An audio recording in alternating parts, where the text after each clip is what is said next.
Good afternoon. Due to COVID-19, Committee of Adjustment public hearings are being conducted virtually by electronic means through WebEx Webinar, an online digital platform, and streamed on the Toronto City Planning YouTube channel. Participants who have registered in advance will be able to make their presentations to the committee using WebEx, which is moderated by city staff. Anyone wishing to view the hearing may watch on YouTube. My name is Bruce Mullock, and the committee this afternoon is composed of Peter Reid, Yim Chan, and Ron Hunt.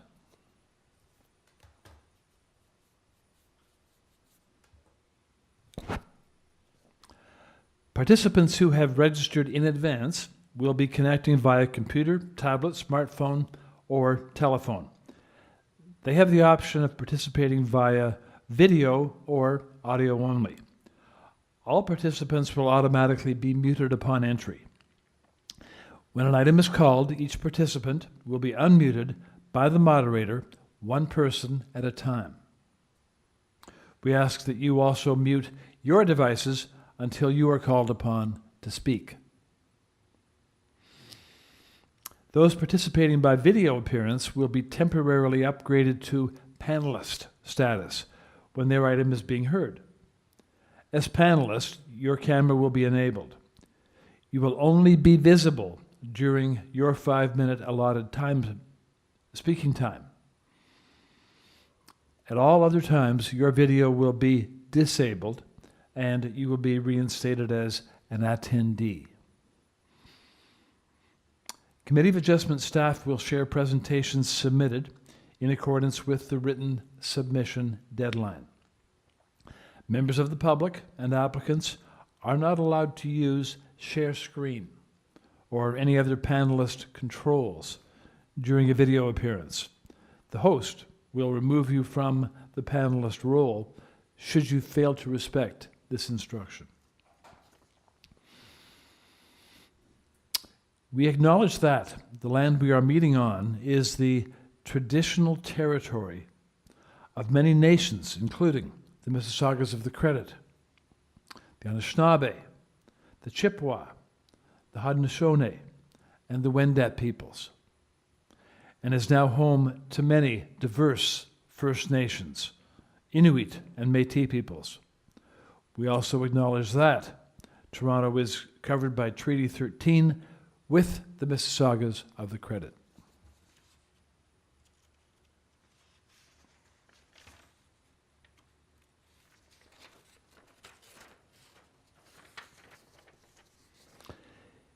In accordance with Sections 45 and 53 of the Planning Act, 1990, as amended, this meeting of the Committee of Adjustment of the City of Toronto is called to order.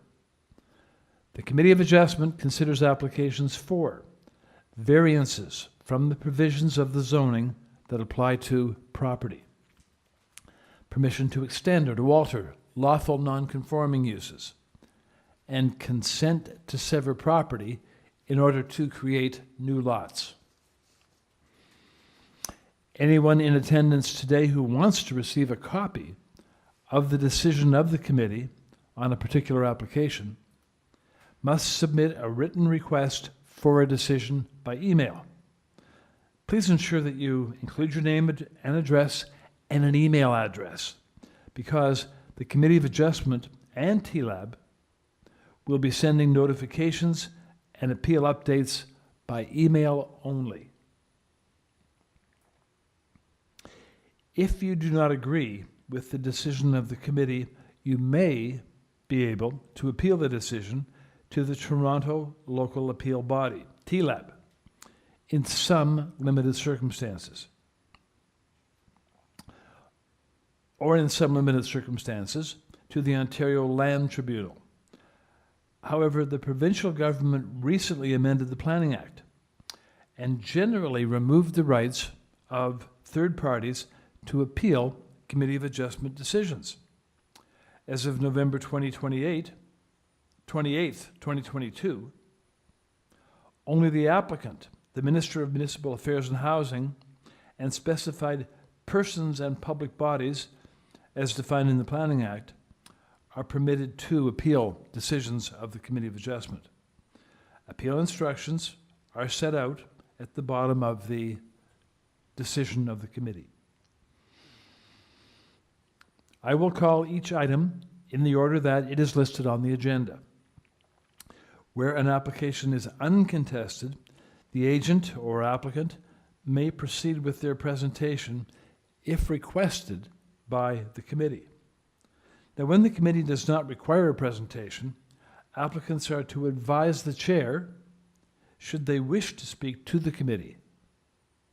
The committee may ask questions and or take the application into committee for a decision. Each speaker, including the applicant, will be given a maximum of 5 minutes to address the committee. And I will comment to you as you are approaching the 5-minute mark. When addressing the committee, please clearly state your name and address, and remember to confine your remarks to the matters outlined in the application.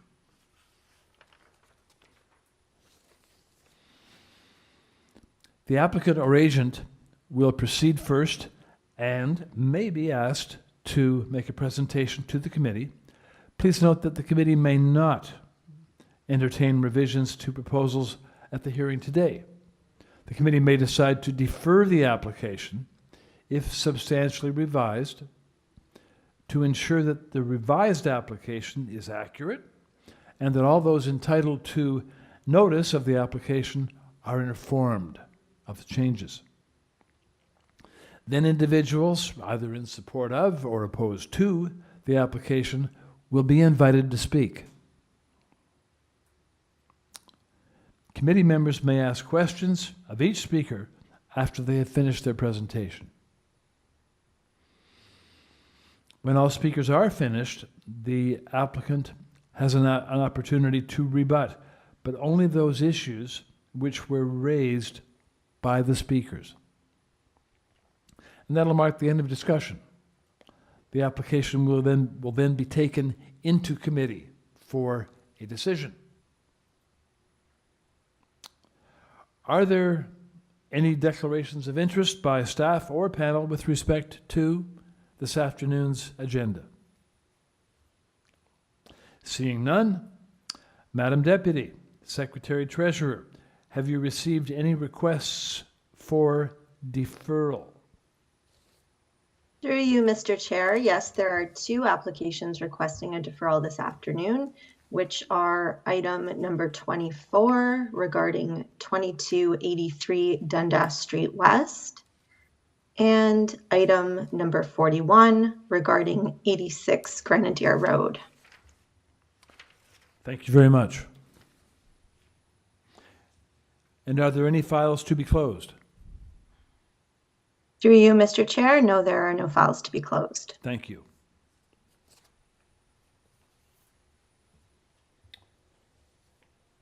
We go to the agenda to number 22, the first item on our afternoon agenda, 88 Ossington Avenue. And on this application, the panel has before it materials submitted at application time, 2 photographs of the exterior elevations. There's a staff report from community planning, and there is support correspondence from the Ossington Community Association and from and in support from Jeff Hull on behalf of residences at 12, 38 to 42, 41, 44, 46 to 54, and 96 to 100, plus 109 Ossington, received on March 2nd.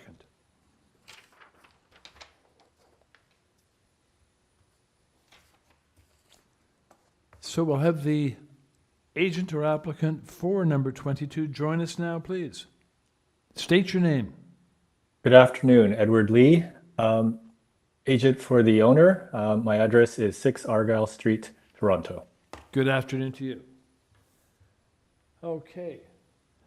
Panel members, do we want a presentation on this application, or are there any questions to put directly to the applicant? I'm not seeing either. Applicant or agent, is there anything in particular you want us to know about your application? We consulted with community planning very early in the process to make sure that they were supportive of us moving towards a minor variance application. There was much back and forth with planning staff. We reached out to the Ossington Community Association as well as part of that process. And essentially, I would not be here before you without strong support from both planning staff and the Residents Association. Last month's hearing for 96-100 Ossington for the Lower Ossington Theatre is somewhat of a precedent for us. And we actually went to planning staff with requesting the same condition be applied to us as it was applied to them. The condition for 11 p.m. Restriction on amplified noise. I feel that it's given the context and the neighbors, even though our space does not back onto Tibet Lane. But for consistency's sake, planning staff were happy to adopt that condition in their staff report. Thank you very much for that. Okay. Panel members, I think we can then take the application into committee for a motion. Anyone ready? Ms. Chan, go ahead. Yeah, I can make a motion because the whole area of Ossington is having a lot of changes. And I think that with the support of the community association and planning department, I think it's a very straightforward application and give the conditions for the from planning, the planning report. I will move for approval. Thank you. And that is seconded by Mr. Hunt. Moved and seconded to approve. All in favor, please show of hands. That's a unanimous vote to carry the motion. The application is approved. Number 23 is 1085 Davenport Road.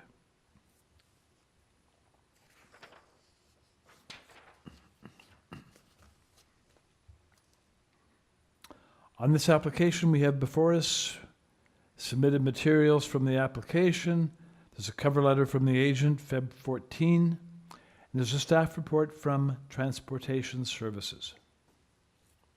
Let's have the agent join us, please, by stating your name. My name is Deborah Mesher, and I'm the agent and designer of the application, and I live at 198 Melita Avenue in Toronto. Thank you very much. Good afternoon. Okay. Panel members, questions for the agent?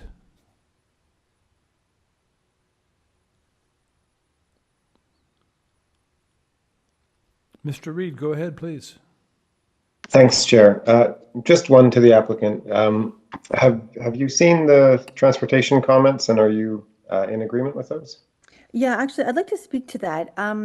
Yeah, so they did flag the fact that we have no parking anymore, and on the site plan there is we are showing one kind of diagonal parking space, which is not of a legal size, and they requested that we take out the curb cut, and if possible, I'm hoping that we don't have that condition attached to the application, because the purpose of that parking spot, temporary one shown on the site plan, is really just about temporary kind of loading in and out of the cafe space for the retail space. So it's not meant to be a parking space that's used by the tenants. It's just kind of a temporary thing, really hardscaping. And the second reason is that we are going to have bike racks there, and it would be natural to have a little bit of a curb cut there just to ease kind of a bike or cargo bikes being loaded up in that area. So ideally we wouldn't have it imposed, but if you think it's reasonable and important, then we can accept that. Okay, thanks. So, sorry, the same question. They actually tried to put on two conditions. One, so you just don't want the curb cut, but they actually asking the space to be converted to soft landscaping. So are you Right. okay with that, or it's not okay because you're going to use it as like loading space or something, right? Yeah, I mean, ideally, we would be able to keep it as, as permeable paving, like a geo or a green paver, just to be able to park a car there on some kind of hardscaping. But if it's really a hard, a hard no, then yes, we can convert to soft landscaping. So you're okay with soft landscaping, like short and something like that?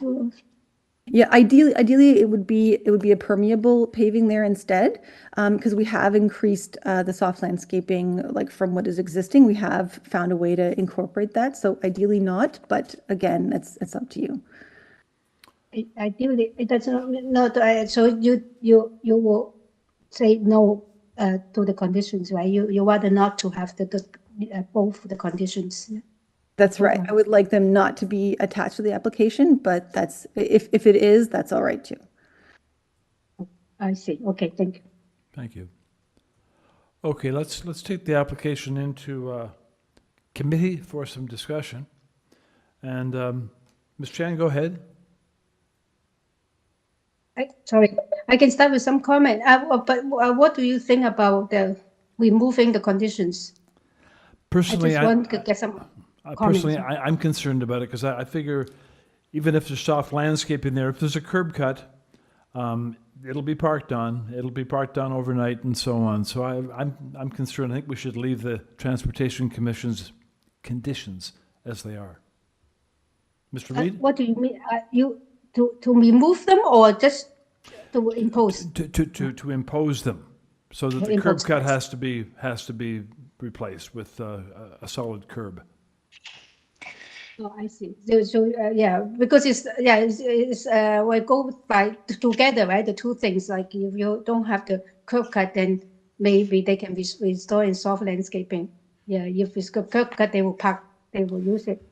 But other than that, my opinion about the project is actually a very good. I think it's a very good design. Yeah, if you look at the existing condition, that they basically replace the existing garage with the addition, which actually improve a lot on the streetscape on Source Street. I think it is a very good Yes. good proposal. I And also think makes Mr. Reid had a comment he wanted to make a minute ago. Mr. Reid? Yeah, thanks, Chair. No, similarly to Yim, I think this is a smart application, and I think the new build portion of it fits in really nicely, and it's great to see more active use on that corner. But to the transportation comment, I would like to see it adopted as a condition. I just think I'm not opposed in principle to the parking in that spot, but it's a small space, and I think there's a safety issue. I think the parking would overhang the sidewalk, and I don't think that's desirable. Very good. Okay, yeah, since she's also willing for that to be adopted, if it's being approved on the condition, yeah. So Okay. I think we can put it in there. Mr. Hunt, anything you care to say, or you don't have to? No, other than I agree that I would like to see the transportation services conditions placed in it, given that the applicant has indicated that a preference that it not, but it will not object to it being put in. Okay. Who's ready with the motion then? Mr. Reid, go ahead. Sure, sorry, Yim. I'm happy to bring a motion for approval of the application subject to the two transportation conditions. And that is seconded by Ms. Chan. So moved and seconded to approve. All in favor, please, show of hands. The vote is unanimous. It carries the motion and the application is approved.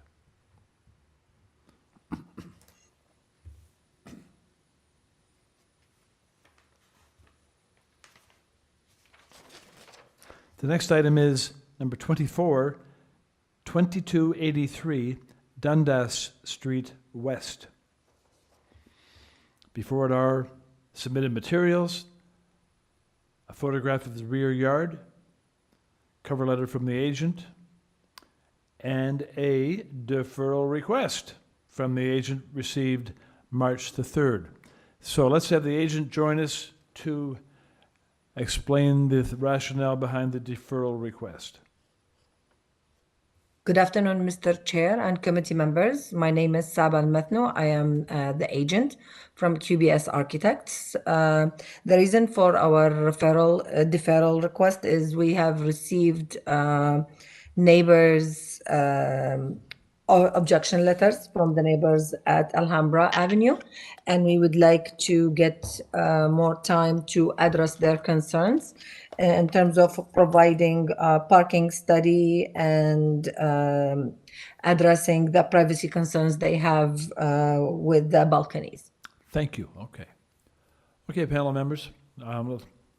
Anyone ready with a motion on this request? Mr. Reid, go ahead. Sure, thanks, Chair. I think this is reasonable, and I think this is an aggressive proposal, and I do think a bit more time will be helpful in addressing some of the issues. So I move that the application be deferred. Very good. Second on that, please. Second, Mr. Hunt. All in favor, please. And that is a unanimous vote. Motion carries. The application is deferred. Number 25 is 74 GALT Avenue. The only materials here before us are the materials submitted at application time. We'll ask the agent to join us, please. Hello, Mr. Chair and committee members. My name is Arash Bahamin at 19 Breda Court, Richmond Hill, representing the owner at 74 GALT Avenue. Good afternoon to you. Okay, panel members, questions here for the applicant? No, thank you. I just have one. So, are you familiar with number 72, GALT? I guess it's the other half of the semi. Yes. Is your proposal sort of similar to what they already have? Yes, correct. Yeah. Okay. Okay, then fine. Panel members, anyone ready with a motion? Ms. Chan, go ahead. I have no problem with this application. I think it's just a very small change, and then the physical part is already there. So I move for approval with no conditions. Thank you. That is seconded by Mr. Hunt. Moved and seconded to approve. All in favor? And that vote's unanimous. Motion carried, application approved. Number 26 is 504 Dovercourt.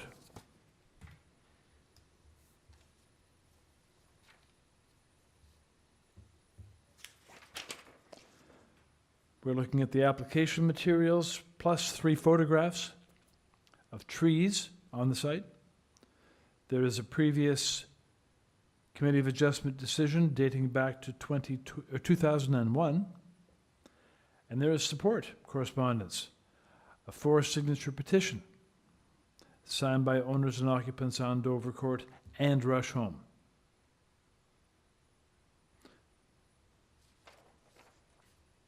We'll ask the agent to join us, please.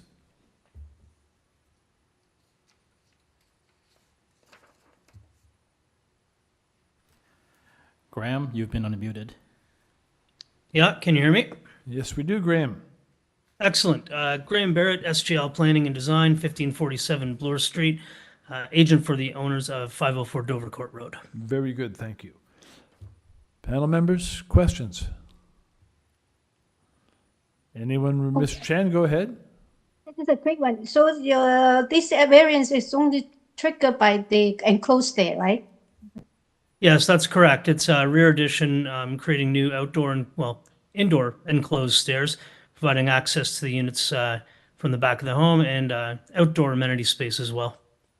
I have a question for you about the proposed use in the basement. Will the basement be, I was confused by the application as to whether the basement is a mixture of restaurant eating facilities and food prep or just food prep? Just a moment. I'm not actually sure, sir. This is all residential as far as I'm aware. Yeah, these are all residential units. The only addition to the basement is a storage room at the rear and the stairs. I apologize. It's a different I item. apologize. Next time. My error. I'm confusing applications. Sorry. Thank you. Okay. Anyone ready with a motion? Mr. Reed, go ahead. Thanks, Chair. This is a very small addition, and I think that it's supportable. There's only the one variance being requested, and the depth that it's going to is really in line with other houses on this street. And these are deep lots on Dovercourt. So I move approval of the application with no conditions. Thank you. Seconded, Ms. Chan. Through the chair, my apologies. I just want to ensure we may have somebody on the line, and I just want to make sure that they're heard if that's the case. Moderator, please, is there an Alex on the line to speak? Sorry, Nicole. Alex is for item 23. Okay. That's 1085 Davenport Road. Okay, great. Thank you for confirming.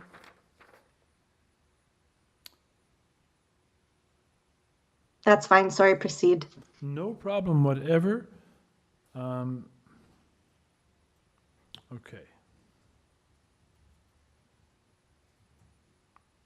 Okay. Okay, then just backtracking a little bit.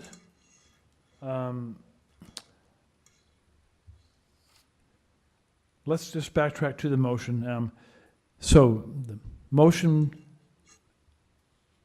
proposed by, is anyone proposing a motion on this? Have we got to that? Or, That was me. pardon me? I put forward the motion for approval. You have put forward a motion, and Yes. it was approved by Ms. Chen. There we are. Okay. Now we're back on track. So for number 26, we have a motion seconded to approve. Those in favor, please show of hands. Thank you. And number 26 is thereby approved. Number 27. 152 Augusta Avenue. On this application,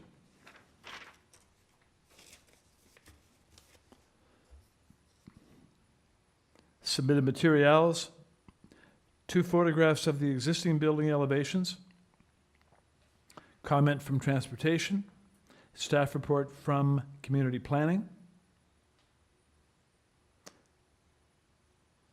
and there is support correspondence in the form of written correspondence from the Friends of Kensington Market. There are 5 form letters in support, various addresses on Bellevue Avenue, and also 12 Denison Square, and 10 form letters in support from addresses on Kensington, Wales Avenue, Spadina, Augusta Avenue, and Baldwin Street.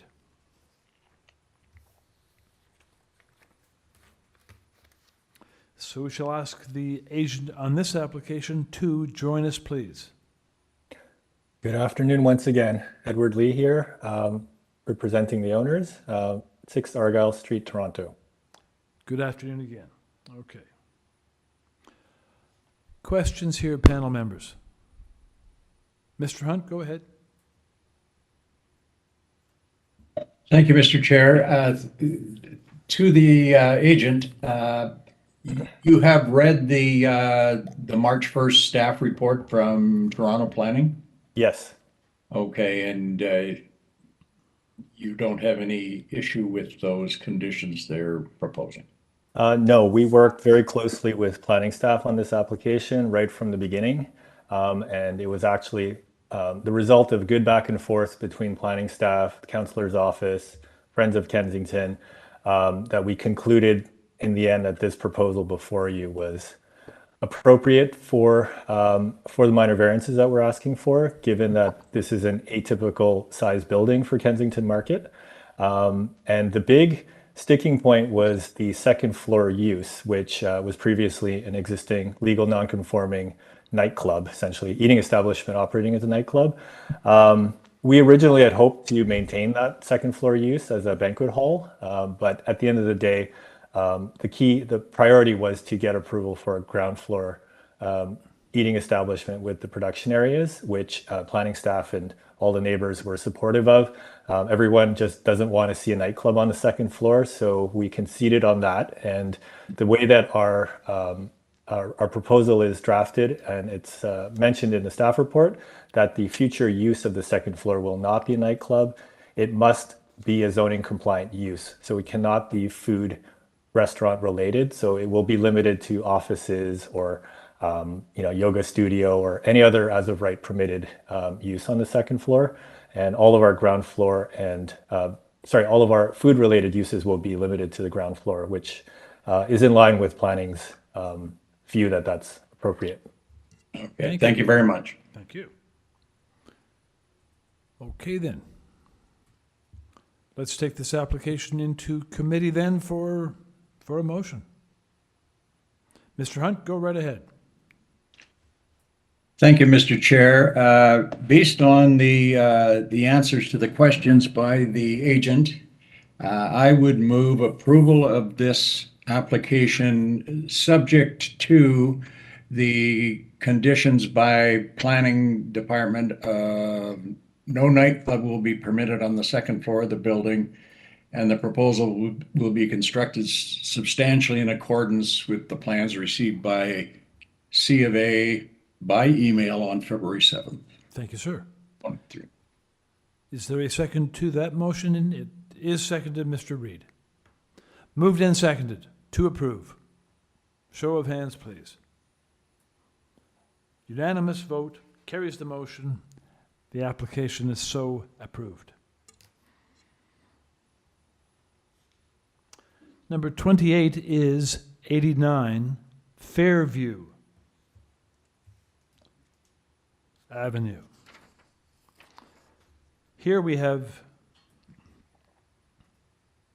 materials submitted at the application time. Again, there are photographs from January, cover letter from the agent, February, and there is one piece of correspondence in interest or concern from Jessica and Rob Betancourt, 87 Fairview. Would appear to be next door. So, agent, please join us. Chairman and committee members, this is Eddie, EKP Designs at 537 Rogers Road. Good afternoon. Good afternoon. Questions, panel?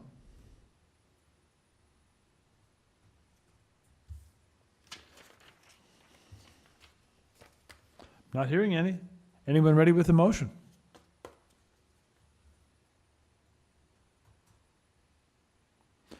Well, I do have one then for you. Well, to put to you, agent, what prevents you from complying with the soft landscaping bylaw?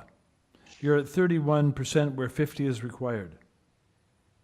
Yeah, it's an existing situation. We're actually adding more than what's there.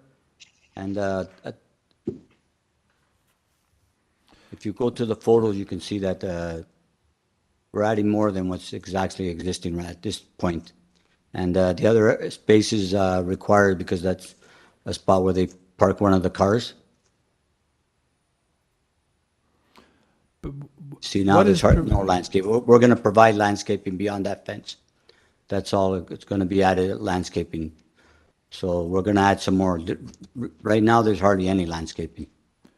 Okay, but what prevents you from actually complying with the 50% requirement?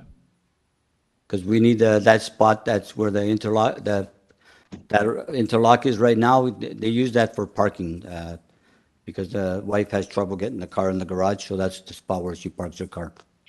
So they need that spot. Okay. So that's why, but we're providing extra landscaping than what's there presently. I guess they can put some permanent pavers if that's a concern.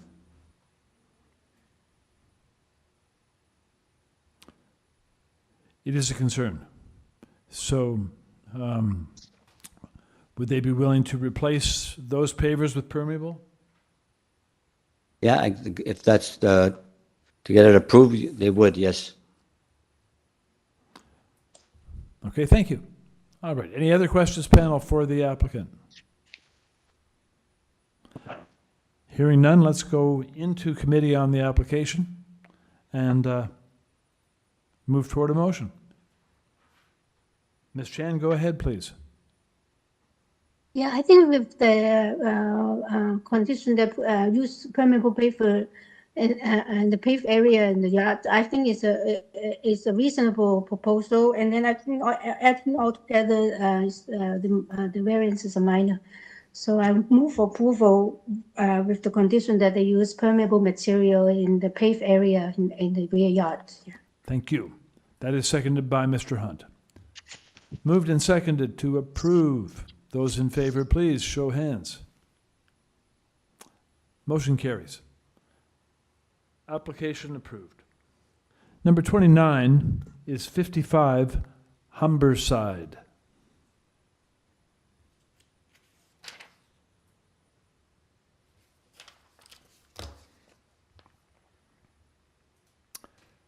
On this application, we are looking at submitted materials from the application, cover letter February 27, photograph of trees February 28,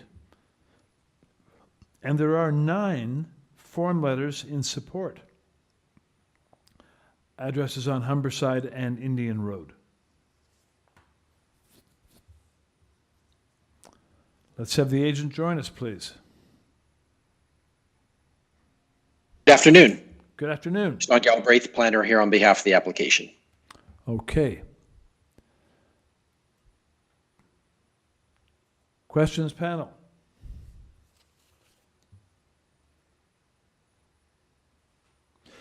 I'll ask you this. Does this basically involve removing an existing rear addition and replacing it with something better? Yeah, that's exactly it. It's a sort of an old wooden addition on piles, and they want to do a proper engineered foundation, and it just replaces in the existing footprint. Thank you. Okay. You're welcome. Okay. Panel members, if there are no further questions, let's move. Ms. Chan, go ahead. Yeah, I think this is a very straightforward application, and the two variances are considered to be minor in nature, so I will move for approval with no conditions. Thank you. That is seconded, Mr. Reed. Moved and seconded to approve. Show of hands, please, in favor. And that vote is unanimous. Motion carries. Application approved. Number 30 is 2 Gloucester Street, Suite 406.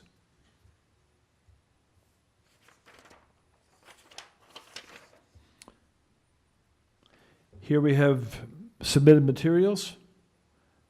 Agent's letter December 9, presentation materials March 1, a 2020 COA decision,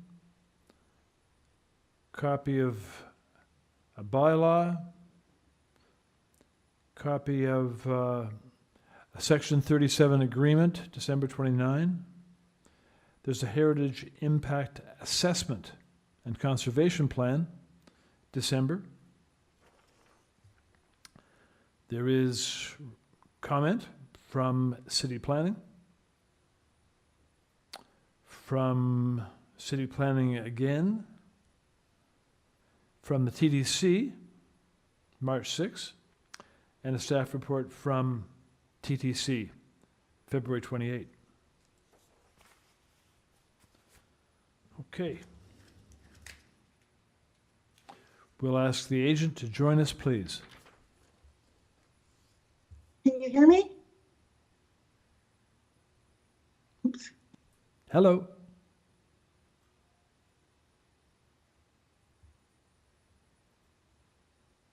Can you hear me now? Much better. Oh, excellent. It worked.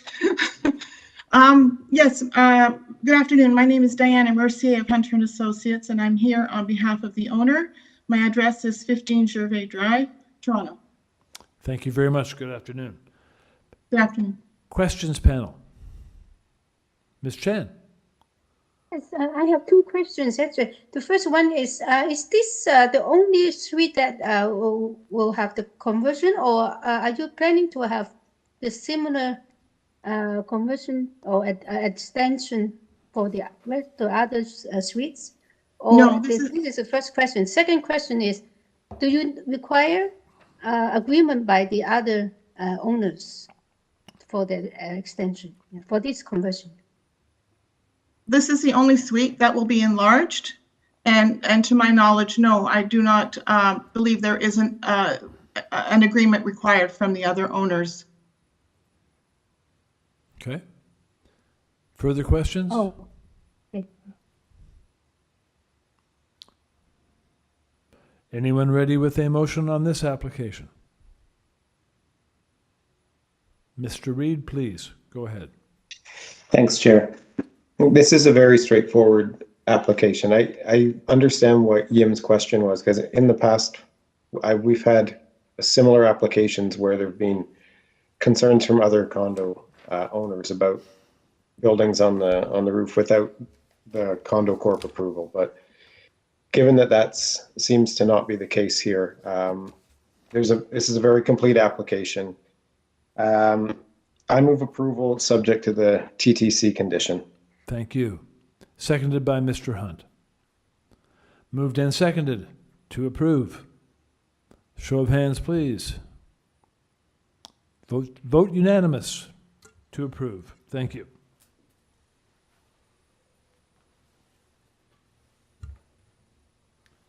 Number 31 is 205 EARLSCOURT Avenue.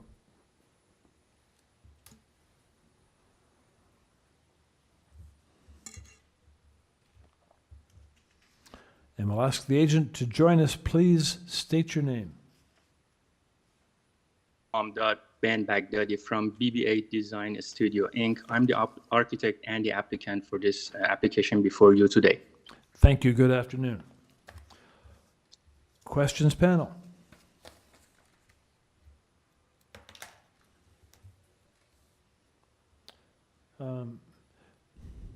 Mr. Hunt, go right ahead.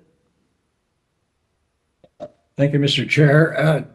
To the applicant on your variance number 1, will the building envelope change, or will the addition of FSI be because of the integral garage? Through you, Mr. Chair, the garage is not part of the GFA. It's just an existing house. The existing house is already is at more 60% GFA, and we're adding over the existing footprint of the house and over the attached proposed garage. Okay, so the second level addition will be over the existing 1-story and over the garage. Over most of the garage, correct. We are setting the master bedroom a bit further back from the front property line to reduce the massing. Okay, so the gross building envelope will remain the same. Correct. Okay, thank you. I'm wondering, applicant, first of all, I apologize. I failed to read into the record the materials that we're dealing with. So on this application, they are those that were submitted at the time of application, 2 photographs of the site, February, a cover letter from the agent, February, and there is a 22 signature petition in support, signed by owners and occupants of EARLSCOURT Avenue, Hope Street, and Morrison Avenue. My apology. Not a problem, Mr. Chair. Yes, we reached out to almost all our neighbors to make sure they have no objection to this proposal. Okay. Panel members, is anyone prepared to make a motion? Mr. Reed, please. Thanks, Chair. I think that most of these variances that we're seeing are required because this is a relatively abnormal lot. It's a small lot, and what's being proposed is reasonable. It's just popping up a second floor. And this type of development exists throughout this neighborhood.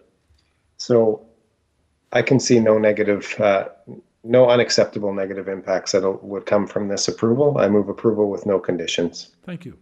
Seconded by Mr. Hunt. Therefore, moved and seconded to approve. All in favor, please show hands. Motion carried. Application is approved. Number 32 is 117 Armstrong Avenue.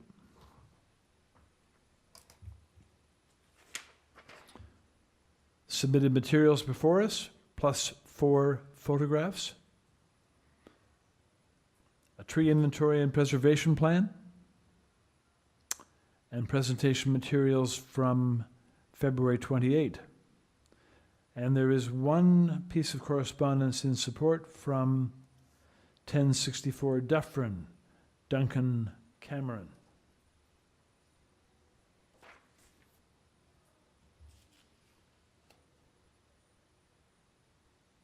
So we shall ask the agent to join us, please. Hello. Good afternoon. My name is Darcy Watson with Area Code Architects, and I'm the agent representing the owners at 117 Armstrong Avenue. Good afternoon. Hello. Questions here, panel? I'd ask you to comment, please, Agent, on this concern about the proposal being too close to the center line of the lane. It's shown as being 2.03 meters distant when it's supposed to be 2.5. Certainly. The existing garage sits on this line. We're actually just proposing to take the existing footprint of the garage. At the rear, it's also a requirement for 2.5 meters, and we have moved the rear wall of the existing garage towards the backyard to comply with that requirement of 2.5 meters. On the side lane, however, that became unpractical because once we do that, it brings in the wall enough that the garage just becomes sort of like there's a legal parking spot inside that garage, and it just makes it extremely tight.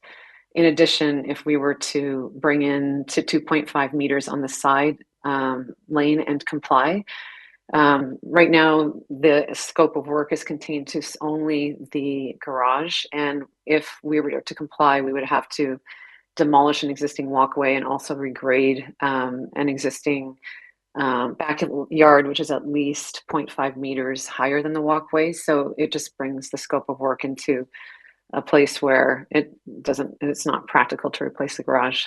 I should note also that I'm also representing the owners at 115 Armstrong, who are a close relation and immediate family members to 117 Armstrong. So the development of both those garages would happen at the same time.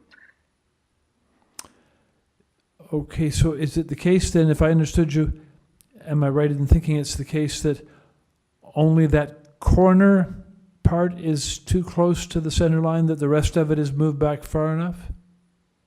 Well, if you look at the plan that's shown currently, do you see where there's a double hatch at the bottom end? Nope, you're on the right drawing before. Yeah, right there. There's a double hatch where there's a note that says west wall of new garage rebuilt in existing location. That is the amount that we're talking about. Okay. That is not conforming. So the dashed line it shows legal step, like the dash line and just above the double hatch is the legal requirement of 2.5 meters from the center line of the lane. So we're not compliant. The difference is between 2.03 and 2.5 meters. Okay. Okay, thank you very much. Okay. You're welcome. Panel members, anything else? Anyone ready with a motion? Ms. Chan, go ahead. I think that they basically rebuilding the existing garage on the existing shape of. I don't think that it will create new negative impact. So, and the variance is considered to be very minor, and I think I can support it for approval with no conditions. Is there a second to that? It is seconded, Mr. Reed. Moved and seconded to approve. Those in favor, show of hands. Vote is unanimous to carry the motion, and that is approved. Number 33 is 32 ALBEMARLE.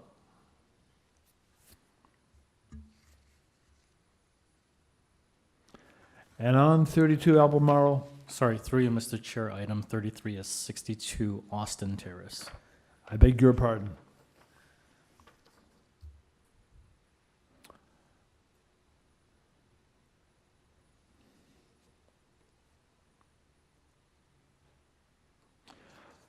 Number 33 is 62 Austin Terrace. So I'll ask the agent to join us, please. And I'm going to read into Hello? the record. Hello there. Just stand by for a second, agent. One moment, please. The materials before us on this application are those submitted at application time. There is correspondence from transportation, and there is opposition from Patrick Jenkins and Pamela Williams at 54 Austin Terrace. So, agent, please state your name. My name's Scott Manicom. I am the applicant. Thank you very much. You're welcome. Okay. And Scott, if you could give us just a quick idea of the reason behind your application, the need that drives this. Just a little history. There was a proposal that the Committee of Adjustments approved back in June of 2021, which was similar, although that proposal expanded the existing third unit, made that larger. Working with the planning department with, the housing crisis that we have here in the city, we thought it was a better use to propose a fourth unit instead of expanding an existing third unit. So what we are proposing is to expand a unit on top of the existing detached garage and utilizing the space between the detached garage and the existing building as the stairwell to access that newly proposed premise. Thank you. Okay. You're welcome. Questions, panel? Is anyone ready to go forward with the motion? Mr. Reed, please. Thanks, Chair. I remember when this came up before to the committee. I was on that panel. And I think that proposal worked well. And I think this one does too. This is a busy part of the city, and it's close to transit. And adding another unit in this format is a good alternative, I think, for the use of this site. And the variances themselves are quite minor, and the impacts on the neighbors are few. So I move approval of this application with no conditions. Thank you. Seconded, Ms. Chan. Moved and seconded approval. All in favor, please show hands. Motion carries. Application approved.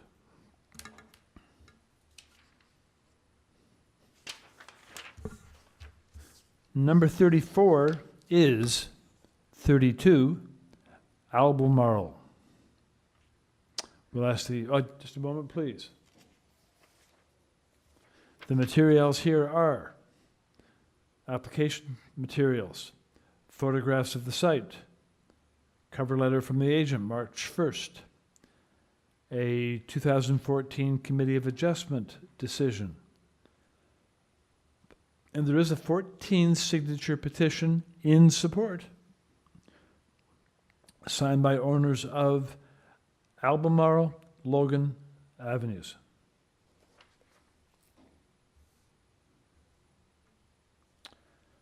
Let's have the agent join us, please. State your name. Good afternoon, Mr. Chair. This is Bamdad Ben Baghdadi from BBA Design Studio, Inc. I'm the architect and the applicant for this application before you. Good afternoon to you.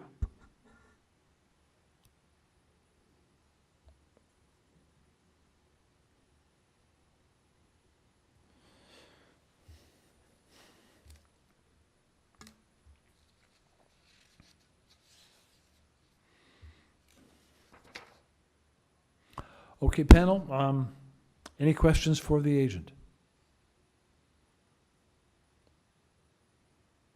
Anyone ready here with a motion to go forward? Mr. Hunt, go ahead. Thank you, Mr. Chair. I have looked at this application, and given the fact that there is no opposition and that these are relatively minor, I would move approval with no conditions. Thank you very much. Is there a second? It is seconded, Mr. Reed. Moved and seconded to approve. Show of hands, please. Vote unanimous. Motion carried. Application approved. Okay, so we now move on to the 330 portion, starting with number 35.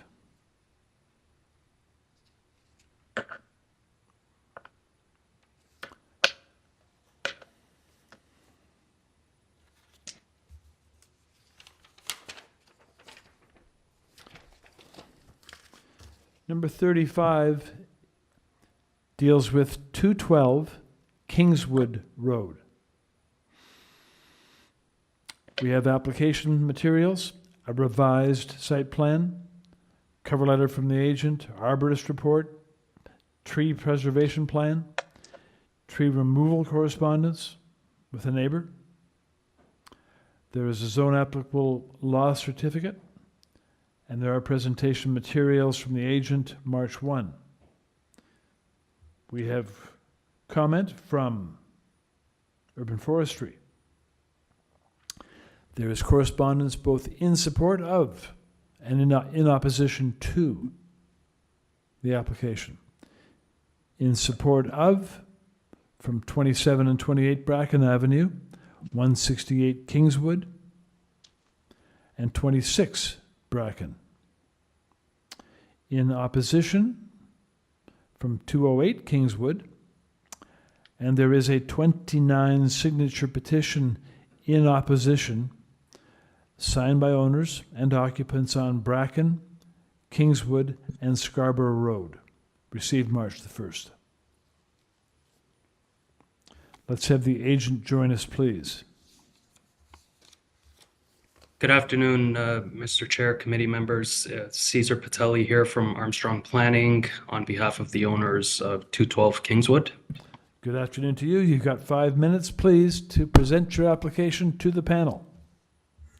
Sure. I sent some presentation materials to staff. Can we just pull them up here, please?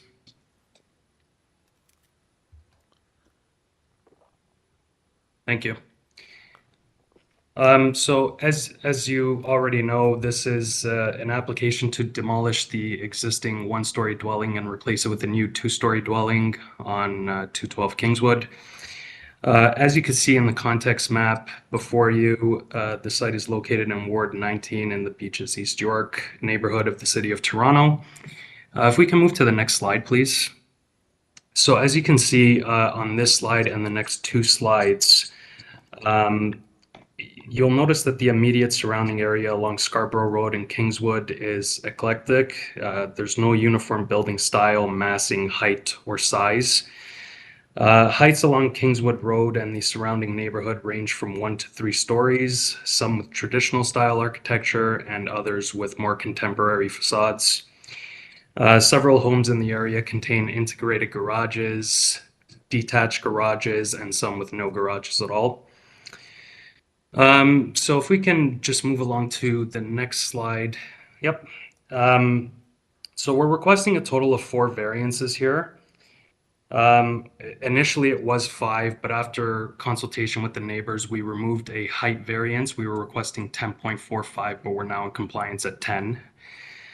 The first variance is to permit the building length of 17.32 meters. Excuse me, just because this is important stuff, the notice that was distributed and the notice that the panel is looking at has 3 variances.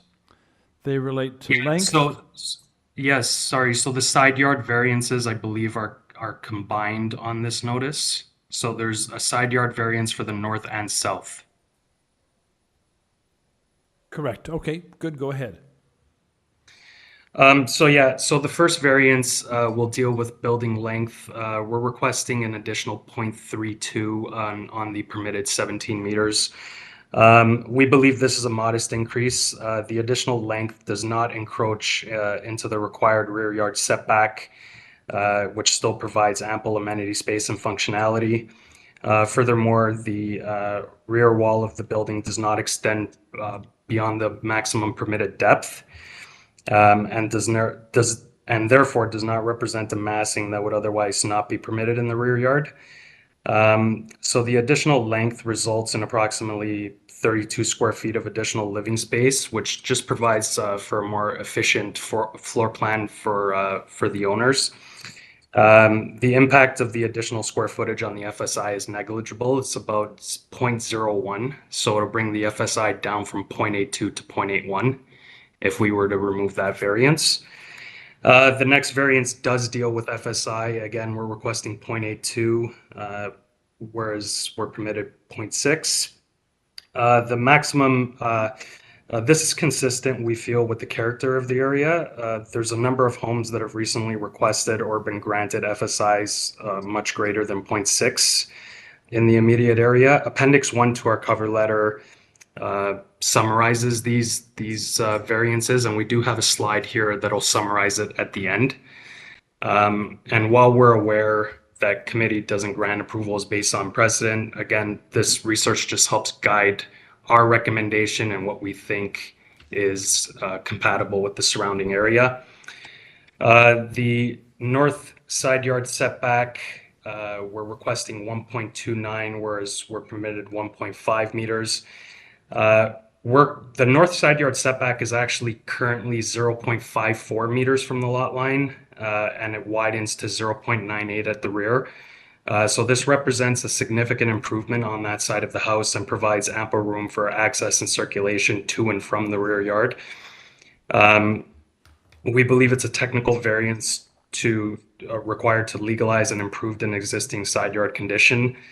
Although it does not meet the minimum requirement of 1.5, it does provide an additional 0.31 meters of room that doesn't exist today.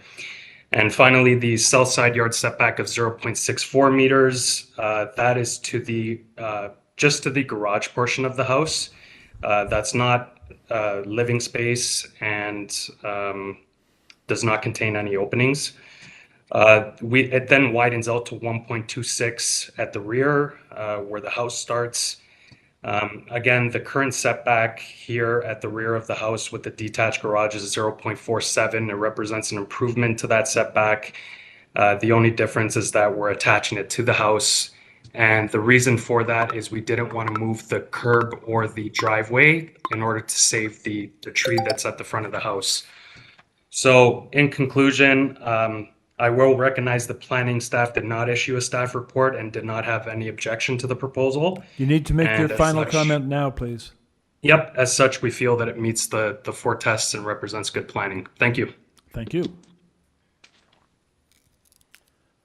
Questions for the applicant at this stage, panel? We have 3 registered speakers standing by. Okay, let's go on to the first speaker then, moderator. Edward, you've been unmuted. Hi, can you hear me? Very clearly. Great. Good afternoon to the chair and members of the committee. My name is Ed Boyd. I own 216 Kingswood Road, which is immediately to the north of the subject property. I'm representing myself and the 26 homeowners who signed the letter that the chair detailed or mentioned earlier. Kingswood Road, with its larger lots and single-family homes, is one of the treasured streets within the beach neighborhood. The size of the lots has allowed for a range of home sizes and styles, and over time has witnessed new dwellings and renovations, all working within the permitted bylaws. This path has maintained and enhanced the attractiveness of the street over the decades. The proposed dwelling, if allowed, would be the largest home on the street by far and would create an unwelcome precedent for future developers. As a reminder to the committee, this dwelling would be 37% larger than the bylaw permits and the deepest 2-story home on the street. We don't view these variance requests as minor. Cumulatively, they're very large. The applicant has, or the chair mentioned the homeowners that have supported. They're from streets that are nearby. The 26 residents who signed our letter all have a view of the proposed dwelling, and the remainder live on Kingswood and object to the potential precedent that's going to be set if this is approved. So we'd like to bring forward some other items for your consideration, and we'd really appreciate some feedback. We'd like you to request the enforced existing bylaws. Stop the persistent approval of so-called minor variances that are cumulatively large. This represents a circumvention of existing bylaws that really only requires some time and money to push through. There's a clear precedent for these variances to now be viewed as new property owners as of right, which just sends a clear message to property owners that any single new property owner, that whatever their wants are for a dwelling beyond the existing bylaws, these are worth more than the combined as of rights of surrounding property owners. We also view that the variance requests do not meet the 4 tests of the Planning Act as detailed in our letter. The cumulative variance impact is not minor. The house is very large, and it simply does not respect the general physical patterns in the immediate neighborhood. The applicant presented data in support of the variances, but they're not apples to apples comparisons. The majority of the streets that are offered are very different from Kingswood.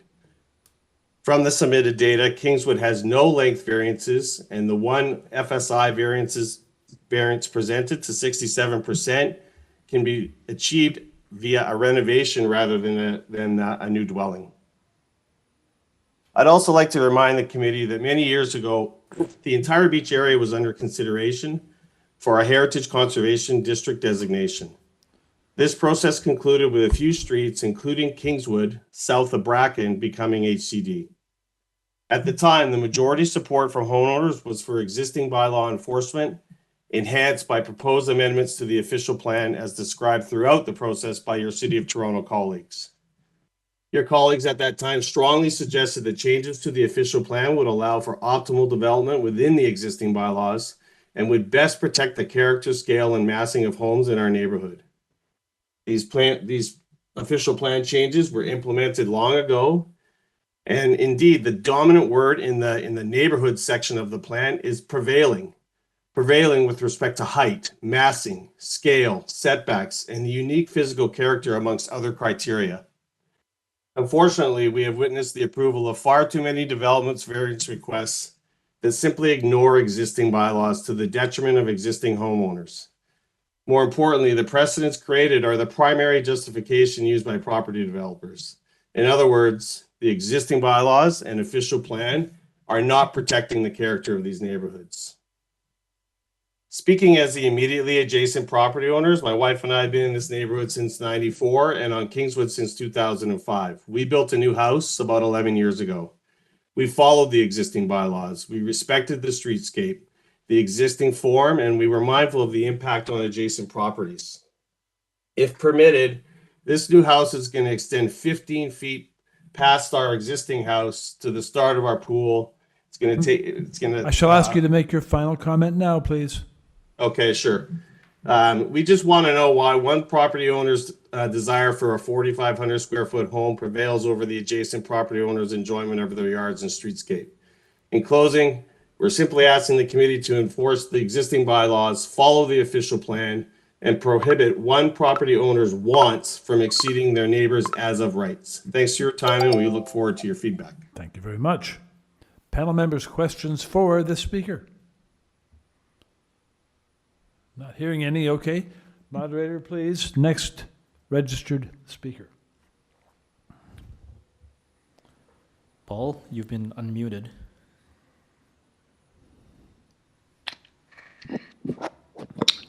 Oh, hi. I actually don't have a speaking role. I fully support Mr. Ed Boyd's views, as well as the 29 other people that are firmly against this proposal. I'm sorry, do you mind stating your name, please?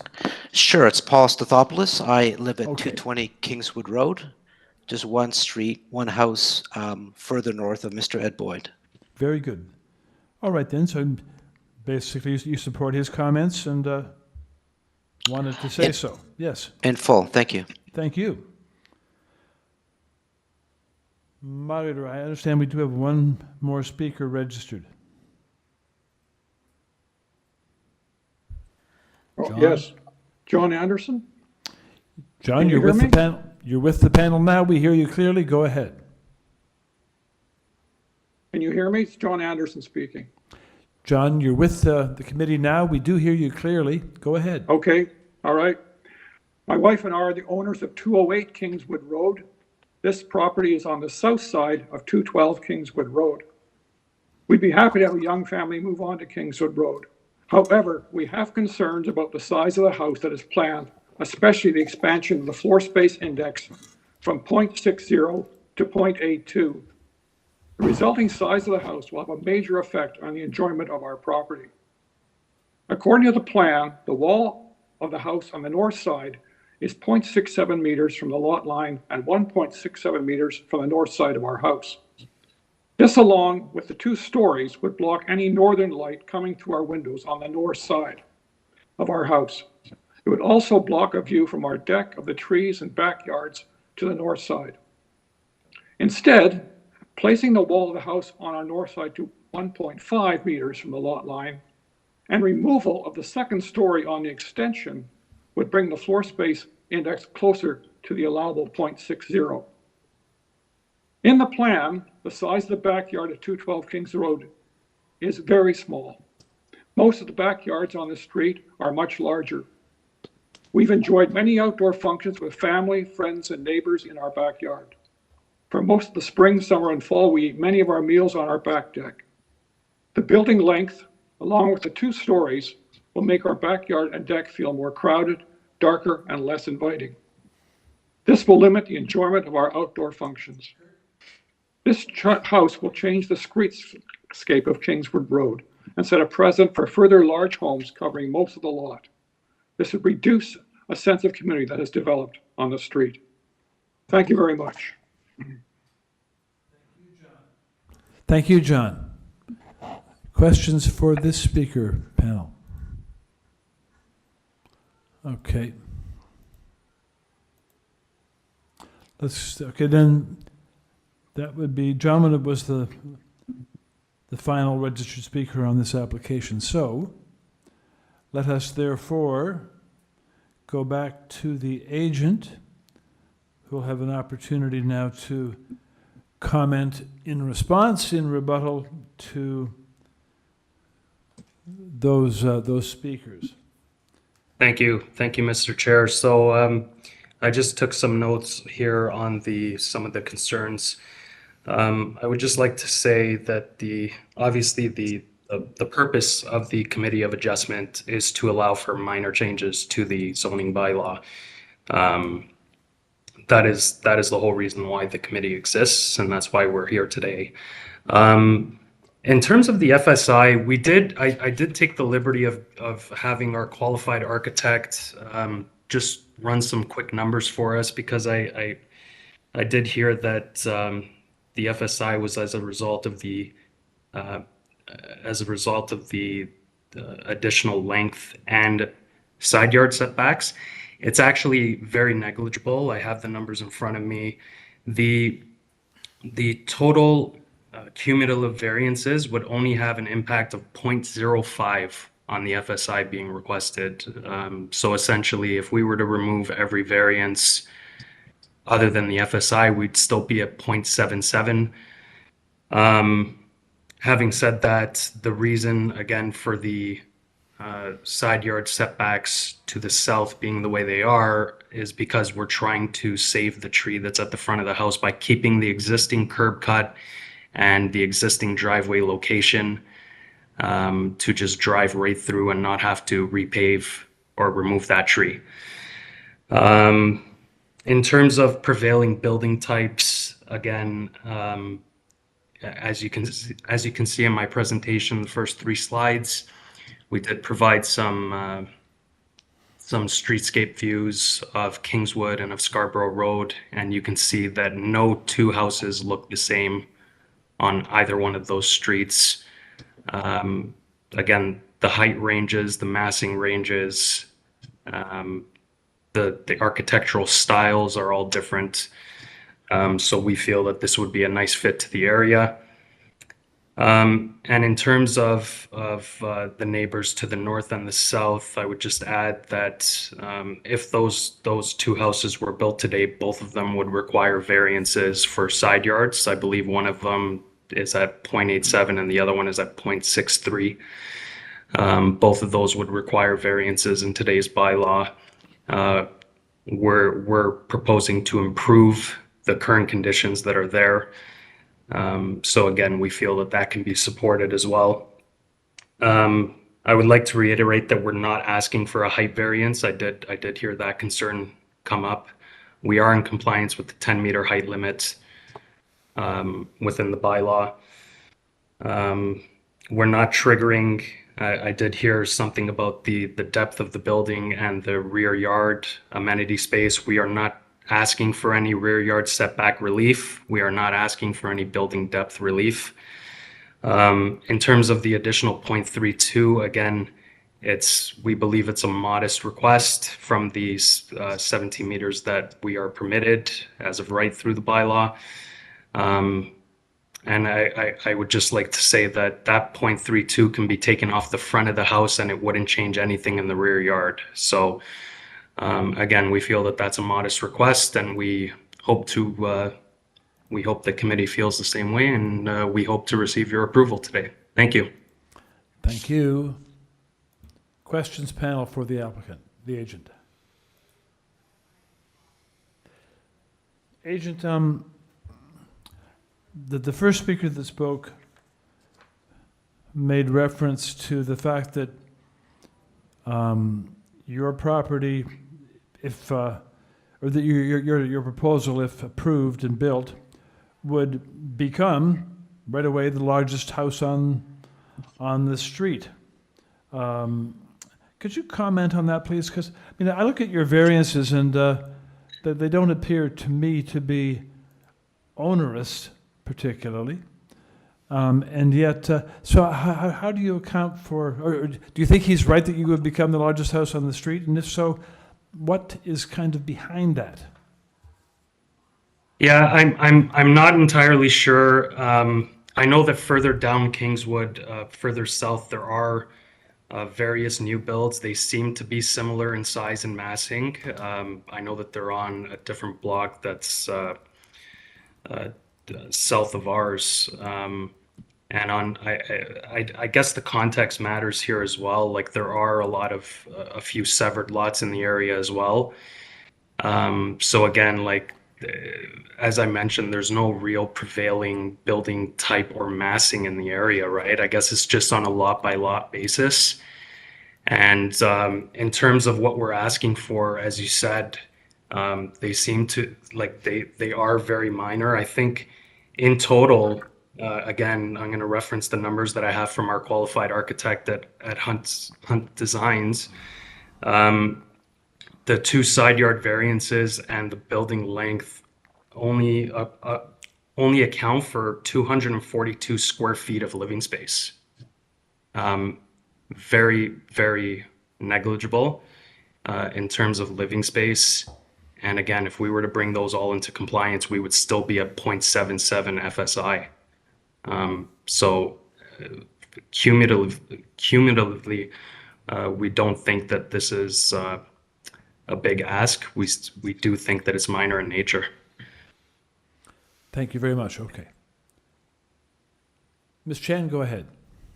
Yeah, just following that up, actually, I was going to ask them, this is a very wide lot, and you think that if you design a new building, that at least you will be able to comply with one side of the side yard setback. It seems that there's an opportunity there, but you said that it's minor, but on the other hand, have you worked with or talked to the neighbor on 208? That's the neighbor that's opposed your 0.64 side yard setback. I just thought that given it is quite a wide lot, you might be able to make your neighbor happy to sort of increase that. Yes, on Yes. where the garage come out. And I thought that, do you think you can actually line up the So the reason why we're bringing it to 0.64 is that is only for the garage space, and the reason why we've done that and designed it in that way is because you'll see that there's a mature tree at the front of the house.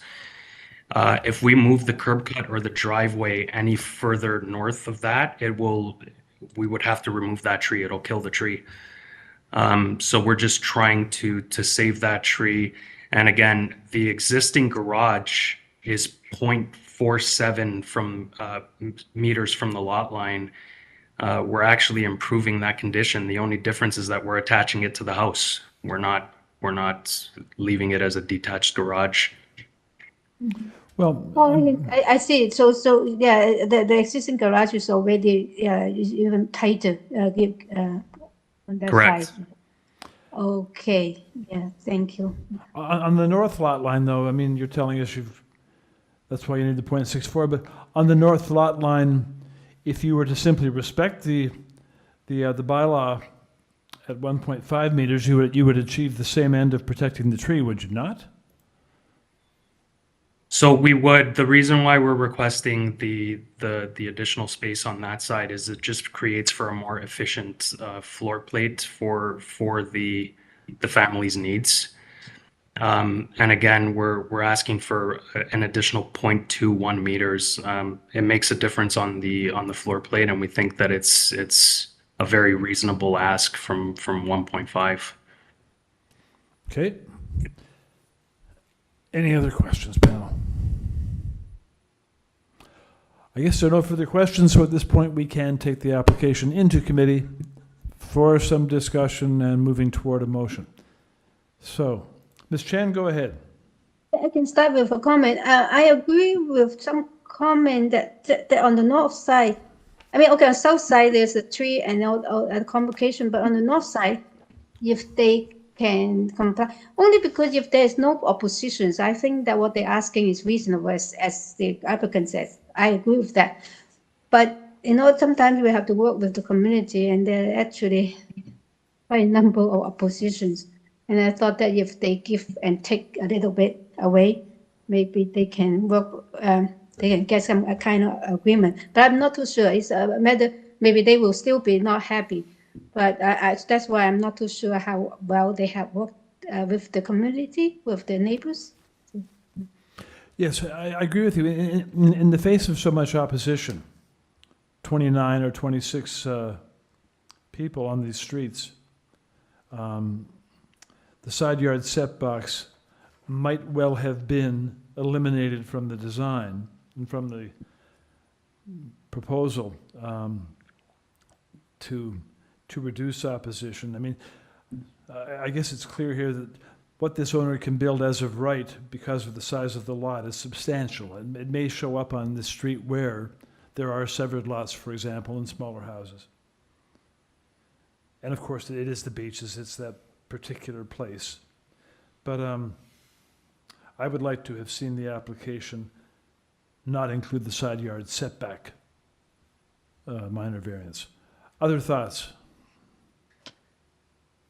Mr. Reed, go ahead. Thanks, Chair. I agree with your thoughts on the side yard setbacks, but especially for the north, it's really only a difference of like 20 centimeters. So I don't know how much meaningful change that would result in. I understand that the neighbors are concerned about this, and this is gonna, if this is approved, it's gonna be a very large house. But looking at the variances being requested, purely from that perspective, I think they're small, and I think they're supportable. And that's often a situation that we get into, and I think people aren't generally happy with that, but these are, from my perspective, minor variances, so I'll be supporting it. Thank you. Mr. Hunt, any thoughts? Yes, Mr. Chair. Thank you. I heard I'm not sure who mentioned it, but I heard that this home is intended to be over 4,000 square feet. And I'm just wondering if anybody has statistics that suggest what the average size of home is on Kingswood. Well, certainly none of your fellow panel members have those, and do you want to go back out of committee and ask the agent if he has? I would be interested to know if he does, yes. Let's go to the agent then. Agent, we're going to come out of being in committee to ask you that, if you can give us a sense about...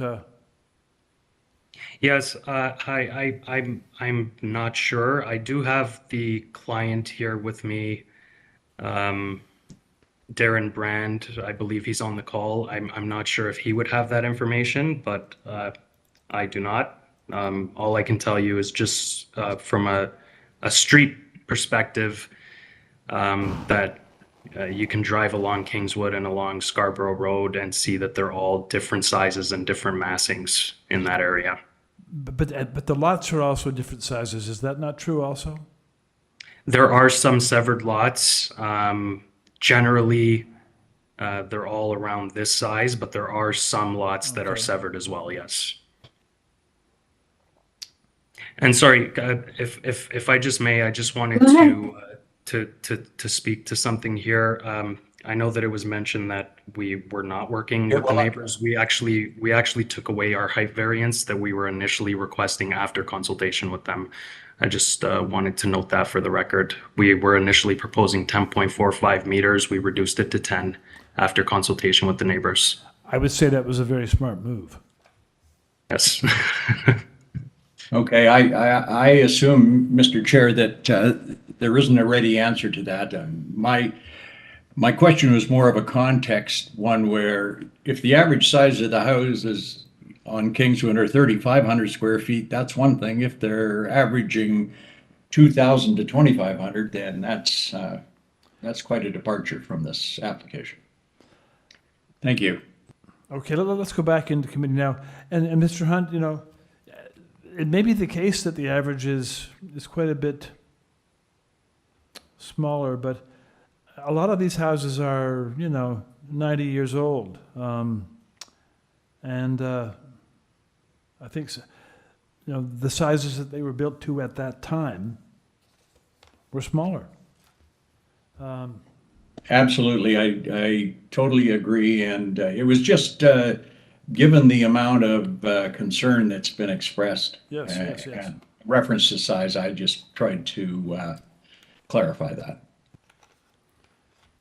Ms. Chan, go ahead. A comment on that. Don't forget, Mr. Chairman, this is a large lot. So in terms of your FSI, if it's 80%, and it's a large lot produce a large building. If there's not average size of lot in that area, so some of half of that, so it's automatically half. I don't think if it's an area with mixture of different size of lots, so you have mixture of different size homes. I do not think an average home you can compare to what is an average size of home. So I think you have to compare to the lot that it sits on. Yeah. The lot size, yes, I agree. Yeah, I think you're right on that. I added another comment. I agree with Peter, and I just want to I wish that fewer oppositions, but if looking at the variances that there are only 3, but to me none of the 3 that stands out being too major. So in that sense, I'm also in support of the application too. Well, my view is that as I look at the variances, I am of the opinion that they are generally minor, and they pass that test. So, okay, is anyone ready with a motion? Mr. Reid, proceed. Thank you, Chair. For the reasons mentioned before and discussed in committee, I move approval of the application with no conditions. Is there a second to that motion? Peter, isn't there forestry condition 1 and 2? Sorry, I Through the missed chair, that. there is, yes, there is urban forestry 1 and 2. Pardon me. Thank you, Yim. Thanks, staff. I'll second that, yeah. Seconded now, okay. It is moved and seconded to approve subject to forestry. Those in favor, please show of hands. Those opposed. Let the record show that Mr. Hunt is in dissent. The motion does carry, and the application is approved. Thank you. And with that, the panel moves on to number 36, 372 Davenport Road.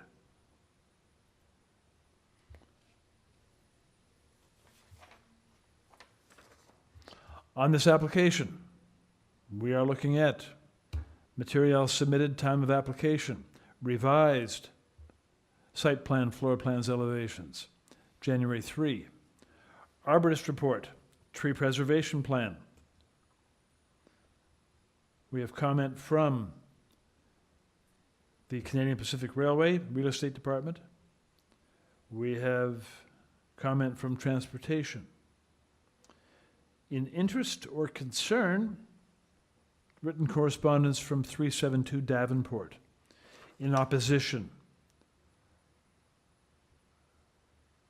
correspondence from 372 Davenport, apartment number 1.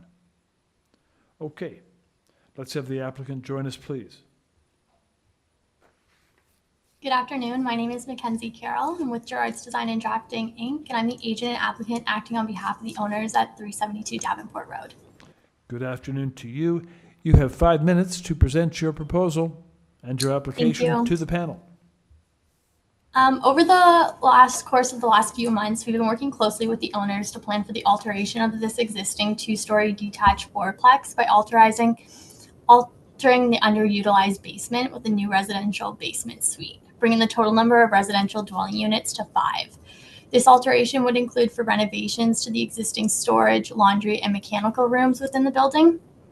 It's our understanding that Toronto's future will be one to see growth, reurbanization, and rebuilding, all of which is not easily done with the densely populated urban structure. Our clients are seeking a small growth opportunity by utilizing the existing built structure and providing an additional affordable housing option for the people in the community, all while supporting the area it is defined in within the city's official plan. Following a comprehensive zoning review of the property, it has been confirmed that the following zoning bylaw deficiencies exist with the proposed scope of work. The maximum permitted floor space index is 0.6 times the area of the lot, whereas the proposal alters the floor space index to 1.023 times the area of the lot. Note that this was a non-conforming issue prior to the proposed scope of work. A minimum of 50% of required landscape must be provided as softscape, whereas the addition of the exterior basement stair reduces soft landscaping to 46.46%. A minimum of 2 visitor parking spaces are required on site, whereas no visitor parking can be accommodated on site, nor is there any existing parking on site. We have read through all city staff reports and have noted recommendations and concerns from staff and the public. We would like to take a moment to address their concerns regarding rear line proximity, parking requirements, reduction of outdoor amenity space, construction disturbances, and property maintenance as a result of the proposed building alteration. To address recommendations from the Canadian Pacific Railway, our client intends to include the recommended clause, which identifies the property's proximity to the CP rail line in all tenant agreements going forward. In keeping in line with the city's official plan, the building owners intend to advertise the new unit with no parking availability and simultaneously promote a reduction in automobile dependency by recommending the use of the city's public transportation for current and future tenants. The current zoning of the property does not require any parking spaces for tenant use, but does recognize the requirement for 2 visitor parking spaces. As such, we are requiring a variance for this reduction. The subject property does not currently have any legal parking available for tenants or visitors. Parking arrangements fall outside of the tenant agreement and must be made off-site if required. The building owners acknowledge that current tenants utilize street parking between Davenport Road and Huron. Parking permits can be applied for in the area. We feel that this is a variance minor in nature, as the property is in an area that is well served by public transit with several bus routes for tenants, and the DuPont subway line a 7-minute walk from the property for both tenants and visitors to utilize. We acknowledge that the addition of the exterior basement stair does reduce soft landscaping of the property.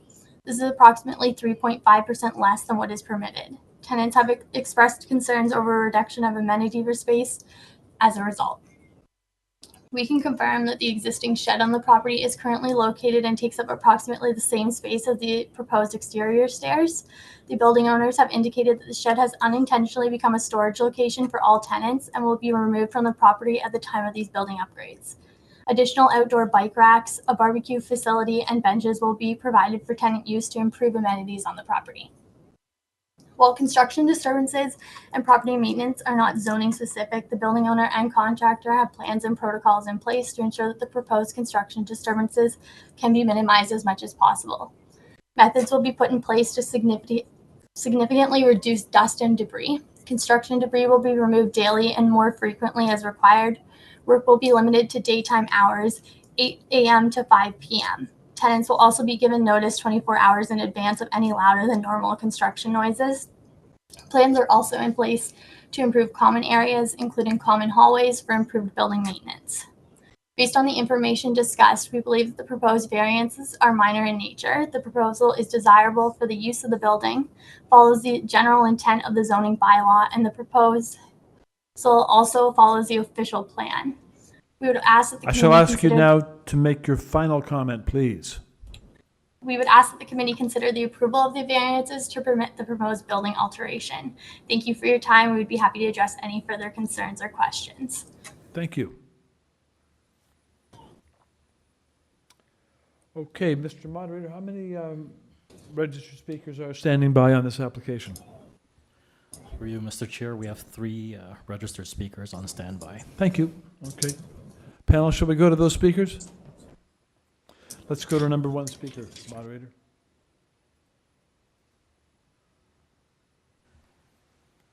Anastasia, you've been unmuted. Hi there, my name is Anastasia Jones. I live at 372 in apartment 1, and thank you for the opportunity to speak today. Very good. Good afternoon. Thank you.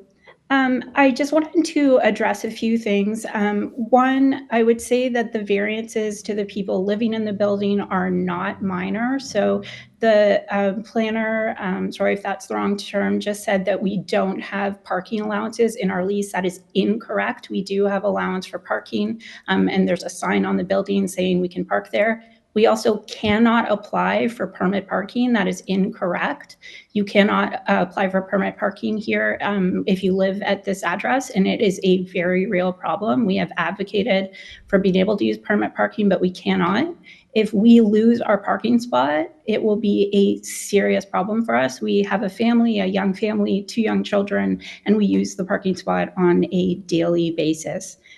Also, we do use the shed. We have not been informed it would be removed, and we would absolutely hate to see the yard get any smaller. It is really special for us as renters to be able to use this really vibrant side yard. We have a little pool there. We have a sandbox. We play with our children and eat outside and socialize with our neighbors, and it's a really special part of the building. We would hate to see the shed go. We didn't hear anything about that, and we do not want the yard to be made any smaller. We would also say that changing this to an apartment building is not in line with the neighborhood, which tends to be detached homes. And we think that it would set a problematic precedent to sort of be expanding the building into what is officially an apartment building now. And I would like to say also that this experience has just been incredibly negative, and it has nothing to do with the committee. COGIR and the planners, we have heard nothing from them during this long process. They haven't, I have not heard anything from them. They haven't taken our concerns seriously. They are not good landlords, I hate to say, but we have been promised for months and months that they will start doing basic maintenance, take our trash out, shovel the walkways, paint the stairwells, do basic cleaning. None of it has happened. So the thought that they are going to be a good landlord to a new tenant seems fairly unlikely. I would say that I would love for the committee to consider the well-being of the neighborhood, but also the people actually living at this address. So COGIR doesn't live at this address. Obviously, they're a corporation, but we do, and so do our neighbors. We're a really tight-knit fourplex. We get along really well. We're raising our family here. It's a really special place to be. And we feel that the construction, I know you don't take it officially into account, it's going to be massively disruptive for our family and for everybody living at this address. And we just would hate to see the only one benefiting from this in any way is COGIR.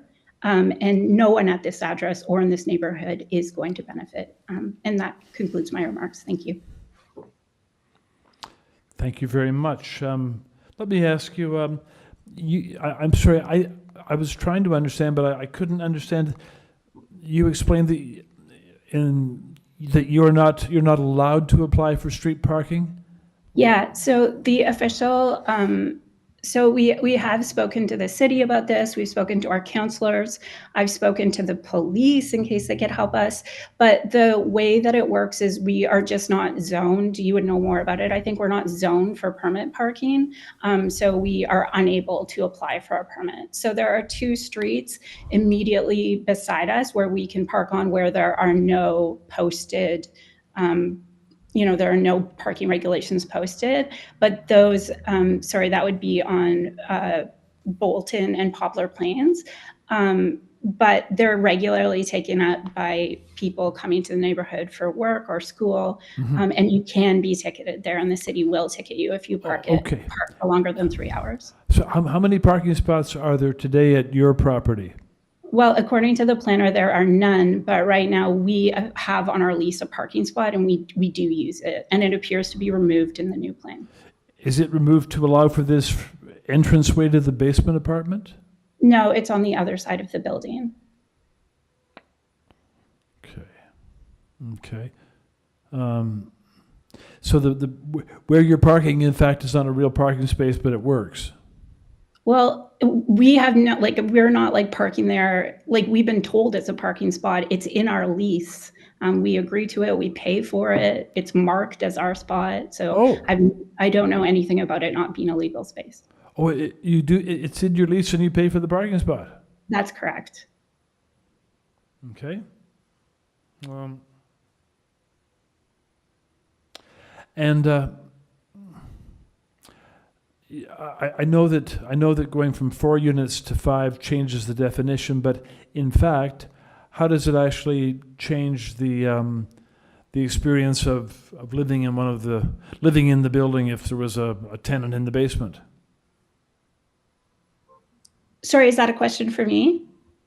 Yes, it is. That question is for you. I'm just trying to understand how I understand the construction issues, and they are outside the purview of the committee, but if the basement was another living unit, how would that impact Yeah, it's an excellent question. We oppose the removal of our parking spot. We oppose the removal of the shed and making the lawn smaller in order to put in the staircase. We oppose vehemently the construction, which is going to be massively disruptive to us, and co-chair Okay, has not. so it's all those And things. also- It isn't the fact that there'd be somebody living in the basement. It is actually, because this fourplex is like very solidly constructed. I can't hear anything from my neighbors, but if somebody is below me in the basement, I can literally hear every word they say. So it's not constructed to have tenants in the basement. It was never intended as such. And it seems to me very bad planning. It's not going to be good quality of life for myself, my family. We live on the first floor, or the people below us. May I ask you this? I'm just interested in, are you on the first floor or the second floor? First floor. When trains go by on the adjacent railway right-of-way, do you feel those trains? Are you aware of them? The That's vibration? an interesting question. We notice them, but they don't bother me particularly. Okay. Thank you very much. Any other questions, panel, this speaker? Let's go to the next speaker, please.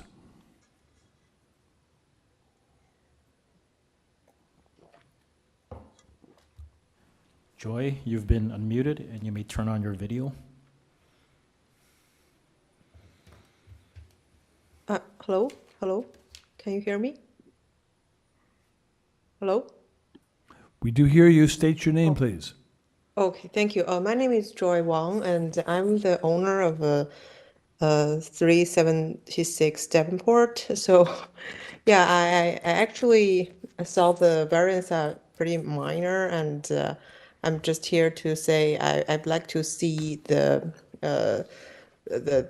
we increase the density of the city, and yeah, since this neighborhood is like mostly rental families and is close to a public transportation, so I think like losing one parking is not that a big deal. So yeah, that's all I want to say. Thank you. Joy, just a second. As I listen to you, if I caught you correctly, are you in support of the application? Yes. I'm not sure if I support, I shouldn't be here. I'm not sure if I'm right. I guess my question is, are you in support of the application or opposed to it? I support the application. You support it, okay. Okay, thank you. Let's go to, thank you very much for your comment. Let's go to the next applicant, please, or the next speaker. Aaron, you've been unmuted. Oh, hi there. My name's Erin Ash. My partner just spoke and she did a great job. So I just want to reiterate, I live with my 5 and 8-year-old at this site. My kids have grown up here. From a tenant perspective. We don't see adding a basement unit as a minor variance, and it's inconsistent with the character of the building. It will be incredibly disruptive. It will cut down on our green space, our side yard. It will impact our ability to park. I couldn't let this application come before you without letting you know that this company, who's made sure to let us know that this will generate a 25% increase in revenue for them, which is fantastic for them. They don't have the well-being of the tenants or the neighborhood at heart, and that's all I have to say. Thank you very much. Questions, panel, for this person? No. Okay. Let us then return to the agent, and the agent will have an opportunity to comment in rebuttal. I do just want to make note about the concerns about the additional noises from the new unit. Currently, the basement at 372 Davenport does not have any STC ratings or fire ratings, and those will be put into place with the addition of the new unit, as well as the renovations to the existing mechanical and storage rooms in the basement. So that will help reduce the amount of sound transmission between units. Again, with the parking, from our understanding, it is a non-legal space, and we were told that it was not part of an agreement. So that is something that will have to be looked into. Yes, that's if that's not a legal parking spot, then it's not the purview of the committee to deal with that, or certainly the lease is not the purview of the committee to try to to deal with.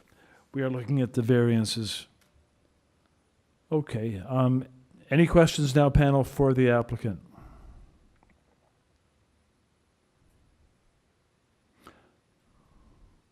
Applicant, have you seen the letter from from Canadian Pacific Real Estate? Yes. What do you make of that? So we took that as a recommendation to let any new tenants coming into the building know that they live within close proximity of the rail line. And I've spoken to the owner, and they're happy to put the recommended clause that CP has put in place in any future tenant agreements. Okay, this is your purview entirely. I'm just curious about it. I would not see the committee making any reference to that in our decision. It's beyond the purview of the committee. Yes. Okay, then, if there are no further questions, Mr. Reid, go ahead. Yeah, sorry, Chair, thanks. Just one question. I haven't seen an urban forestry report, but I do note that you have on your plan one existing tree to be removed. Can you speak about that, please? Yes, so there is one tree, just because the proposed construction of the new exterior stair, the arborist is concerned that the tree would not survive that construction work. So owners are looking at both the options of replacing the tree at a rate of 3 to 1. The city has also given them the option to do cash in lieu. Okay. Okay, thanks. I think at this stage we can take this application then into committee and move to a motion. Anyone want to make a comment first? Or is anyone ready with a motion now? Mr. Reid, go ahead. Thanks, Chair. Just one question. Does anyone have an urban forestry memo? Have you seen one for this file? Okay, maybe it's not a regulated tree. I'll go ahead with some comments and see if my colleagues want to jump in.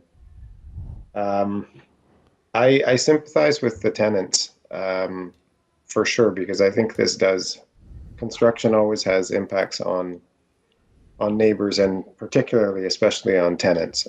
So I have sympathies for that, but I do think what's being proposed is fair. I think it's intensifying a part of the city that is transit rich and is close to many amenities. I think it's a positive thing. And I think that the variances that are being requested are small. So because of that, I support the application. And if my colleagues don't have anything to add, I move approval with no conditions. Thank you very much. Does that motion have a second? Are you seconding, Ms. Chan? Secondly, but I'd like to add a comment. Peter, I think that normally when you apply for permit, they have to go through a tree decoration application. So at that time, they probably will have to work with urban forestry. Yeah. Okay. Yeah. Thank Okay, you. so I will second that. And you are seconding the motion. So we do have a motion, and it is seconded.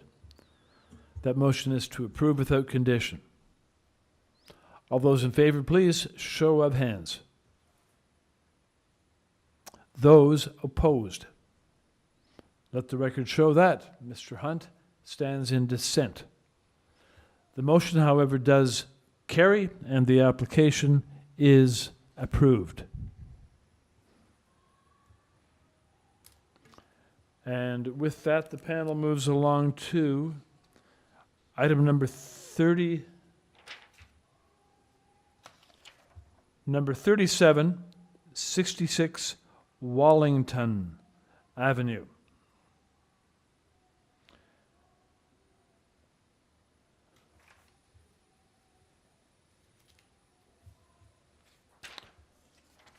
And on this application, we have before us material submitted at the time of application. There are revised site plans, floor plans, elevations received 24 February. There's a cover letter from the agent, March 6. Staff report from Urban Forestry, Feb 27, and another March 1st. There are 7 form letters in support. 286, 272, Chisholm, and 58, 68, 64, 69, 71, Wallington. We'll ask the agent to join us now. Evening committee. My name is Mike De Oliveira. I'm here representing 66 Wallington Avenue, and I'm with Replacement Design, located at 911 Davenport Road. Okay, now let me ask you, Mr. Oliveira. The owners are also listed as registered speakers. Do they want to share your time, or are you to speak on their behalf? I'm speaking on their behalf. They've actually not logged in. They're just watching through the YouTube link at the moment. I beg your pardon, I missed that. I'll be speaking on their behalf. They've actually just decided to not log into the WebEx and just watch through the live YouTube link. Fine, okay, that's fine. Okay, then fine. Panel members, on this application, there are no speakers in opposition. Any questions for the applicant? No? Then let's take the application then into committee for a motion. Who's ready to go ahead with the motion? Mr. Hunt, why don't you go ahead? Thank you, Mr. Chair. In light of the fact that there are no concerns expressed by either departments or the public, and I would move acceptance of this application subject only to urban forestry. Thank you very much. Is there a second? It is seconded. Ms. Chan. Moved and seconded. Approval subject to forestry. All in favor, show of hands. Vote is carried unanimously, and the application is approved.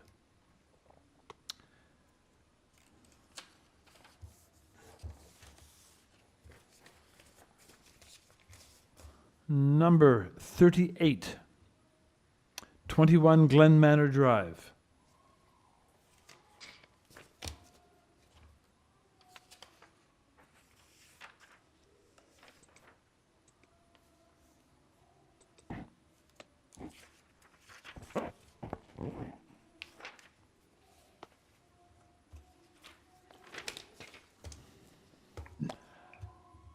On this application, the panel has before it material submitted, time of application, and there is comment from Urban Forestry in the form of a staff report March the 1st. Let's have the agent join us.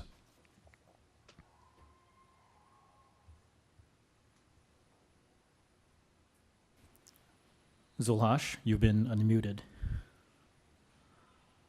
Yes, good afternoon. My name is Zulhashuddin from PW team. I will be presenting the owner. And this is actually, we add at the rear lot side, but the lot line and building is the same alignment. And it is existing, it is 0.39 meter, and required is 0.45 meter. We are asking for minor variance 0.06 meter, I mean 6 centimeter. It is a very minor in nature, and it also same alignment with the existing building.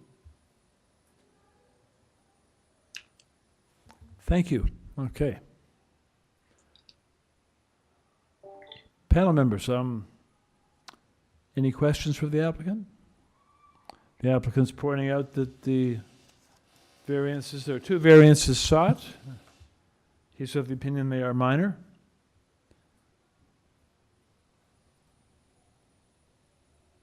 Is anyone ready with a motion? Ms. Chan, go right ahead. Yeah, I agree. I think these are very straightforward, and the 2 variances are minor. So there's a forestry condition 2. With that, I would like to move for approval. Thank you very much.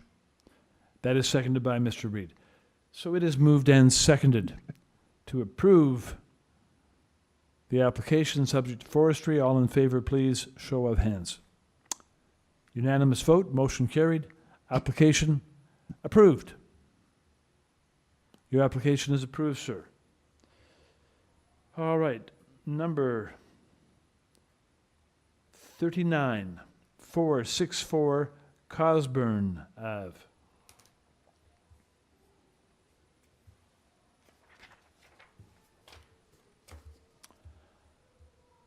On this application before us are application materials, 9 photographs of the site, and a cover letter from the agent, March the 1. So let's have the agent join us, please. Good afternoon, Mr. Chair. My name is Trevor Gain. I'm here representing the owners, presenting the file. Thank you very much. Okay. Questions panel for the agent.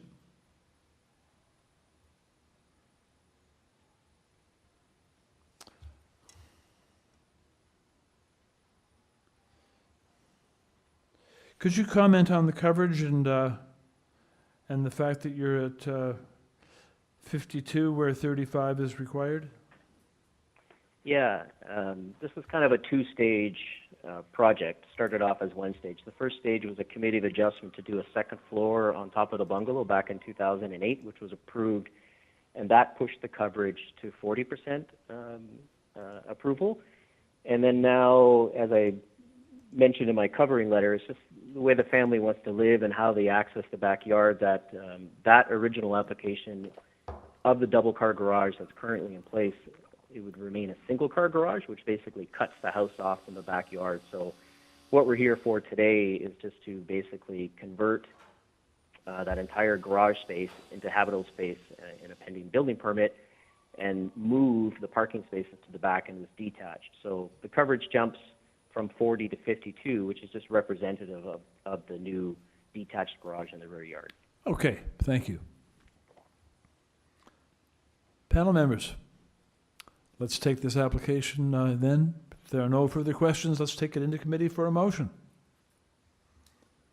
Ms. Chan, please go ahead.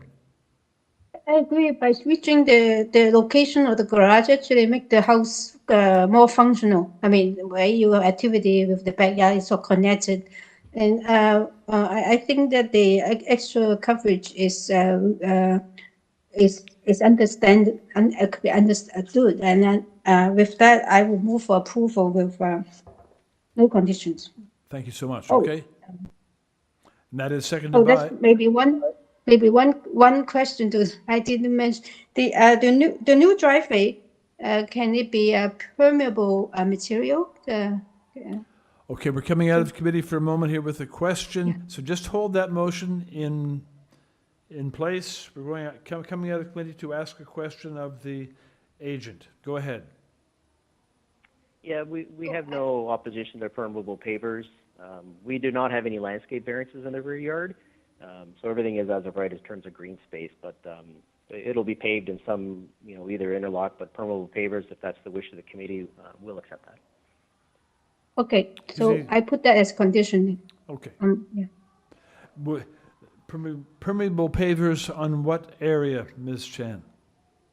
I think it's in the new, they have a new driveway, the new driveway to the new garage. Yeah. Very good, okay. Okay, that motion is now seconded by Mr. Hunt. Thank you, Mr. Hunt. Moved and seconded, therefore, to approve. All in favor, please, show of hands. Motion carried. Application is approved. Number 40 is 106 BUDE.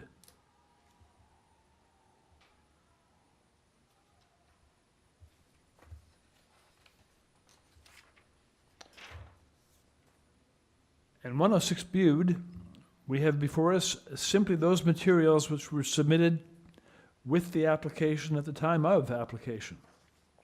Let's have the agent join us.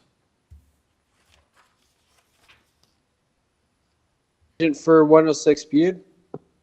For 106 Bude, yes. Yes. Are you Mr. Trotter? Yes, I'm Mr. Trotter. Would you like me to speak to this? Just a second, and I shall find out. Andrew, I'm going to ask my colleagues. Would you like a presentation, colleagues, on this one? They're not asking for one, Andrew. They may have questions for you, though. Let's find out. Sure. Okay.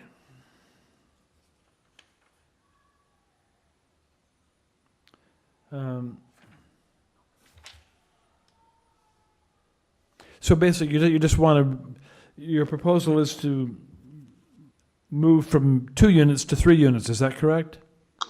That's correct. Actually, this house was purchased by the new owner, and it was actually, an illegal 4-unit, and he's gone through this to clean it up and found that the 3 units would work better for him. So he's actually reduced it. He's legalizing it. It's about a 400-meter walk to the Eglinton West subway. It's I think it's a good proposal for this neighborhood and location. Okay, that's interesting background. Thank you for that. Okay, panel members. Any questions? Yes, Mr. Hunt, go ahead. Thank you, Mr. Chair. To the agent, has the proposed increase been discussed with the adjacent neighbors? Well, actually, the opposed increase been discussed with the adjacent neighbors. Yes, yeah, because they've been working there, and the neighbors have talked to the contractor that I've been involved with, and there hasn't been any opposition. That I think they're quite happy the building's being fixed up, and it's we got a permit for the 2-unit to get the construction going, and then while the construction was going, we went to the 3-unit. And as I've mentioned, we've gone. It was a 4-unit, but we've been backtracking to properly renovate it and get the fire safety in and whatnot. So. Okay, thank you. Okay, then, thank you. I think we can now take the application into committee, and I'll look to members to consider a motion. Mr. Reid, please. Thanks, Chair. Yeah, this application is good. It's, as the applicant said, is legalizing and making more safe an existing condition, and all the work is limited to within the existing house. So I can see no negative impacts of that. The variances that are being requested are minor. So I move approval with no conditions. Thank you. And it is seconded by Ms. Chan. Moved and seconded, therefore, to approve without condition. All in favor, please show hands. And that vote is unanimous. The motion carries. The application is approved. Number 41 is for 86 Grenadier Road, and it comes with a request by the agent to defer. So let's bring the agent on board, please.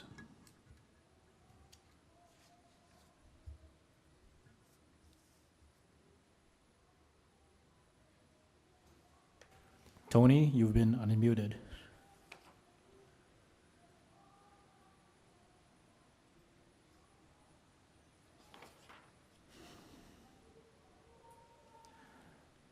Tony, are you there? You've been unmuted.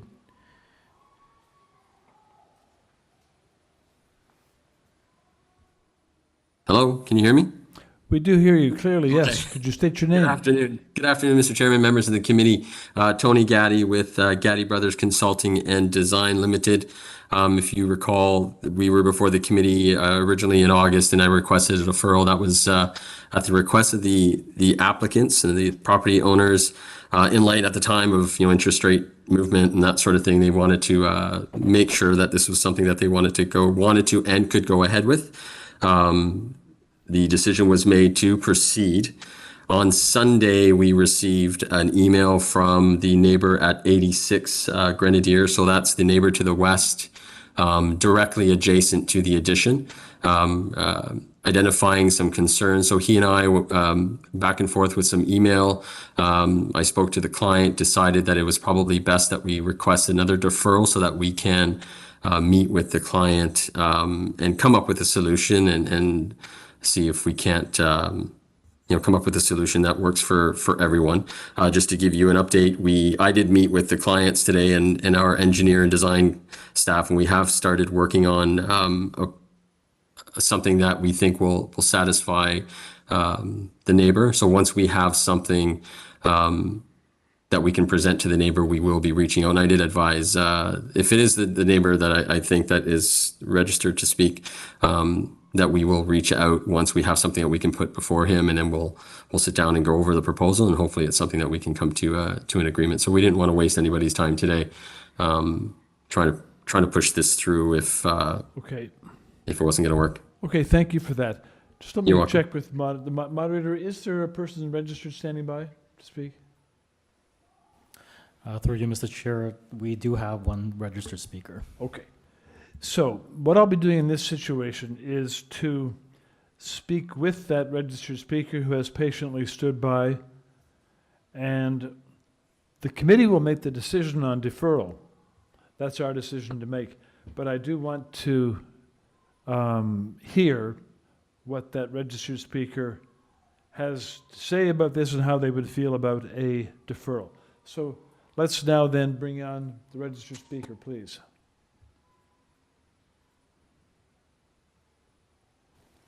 Sheldon, you've been unmuted.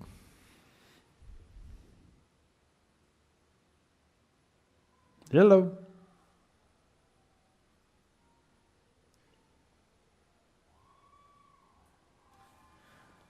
Sheldon, are you there? You've been unmuted.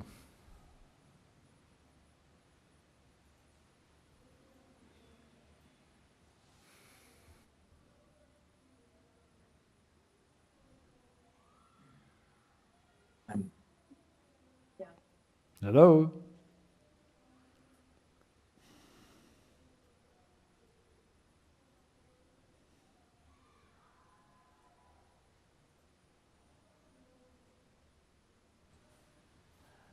Sheldon, are you there? You've been unmuted. Trying to, yes, I'm hoping you can hear me. Now we do. Is that Excellent. Sheldon? Yes. Now we hear Sorry you about that. clearly. So you're with us now, Sheldon. Don't move anything. Don't adjust anything. I'm not doing anything. I'm not doing anything. Okay. All right. Sheldon, the applicant, Mr. Gatti, has brought a request before the committee to defer the application once again in order, specifically, I believe, to speak with you and to try to work out some My improvements. concern, So, I'm okay with a deferral if that's what you You're okay mean. with it? My concern wasn't really with the overall, variances. The concern really for me was how this construction was going to happen without tearing up our yard, because there's literally 10 inches between the construction or the new wall that they intend to have and our kind of backyard space. So it would involve a kind of complete sort of upheaval of our backyard landscaping to be able to build this addition.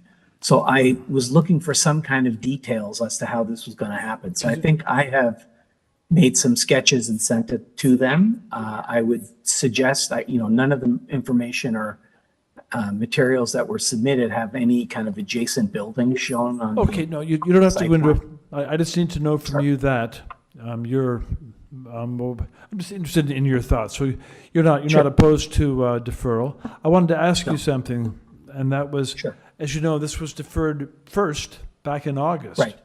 And Right. We don't like things to take forever going through the system at the committee.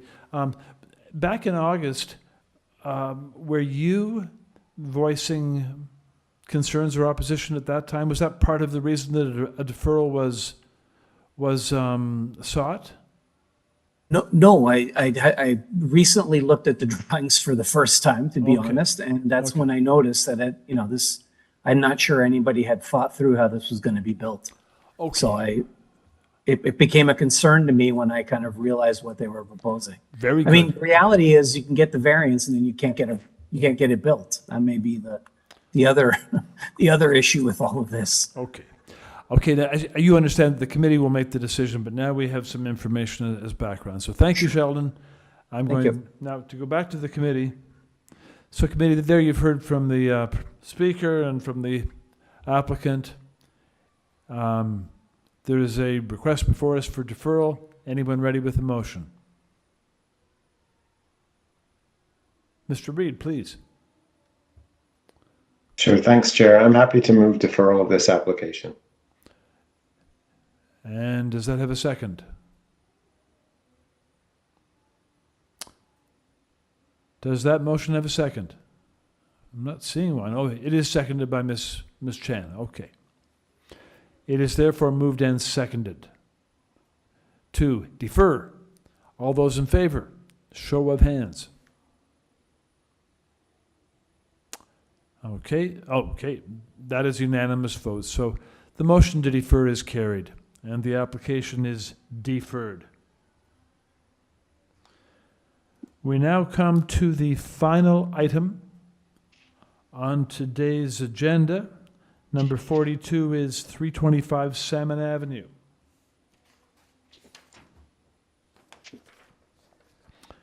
On 325 Salmon, before SR, a copy of the minutes of the November the 2nd, 2022 public hearing, copy of plans submitted, cover letter from the agent. There's a rendering drawing from the agent, January 19, and there is support from Nick Barbuto at 319 Salmon, received in November. So let's have the agent join us, please. Members of the committee, I'm Stephen Fong, agent, applicant, and architect for this project. This project has been before you before. It was deferred, as has been said, in November, pending an agreement with Mr. Barbuto at number 319. Since then, we have had extensive conversation with Mr. Barbuto, and we believe we've come up with a solution that everyone is happy with. In November, I think the committee felt these variances were, for the most part, minor, and they wanted to see us come to an agreement with the neighbor, and we have done so.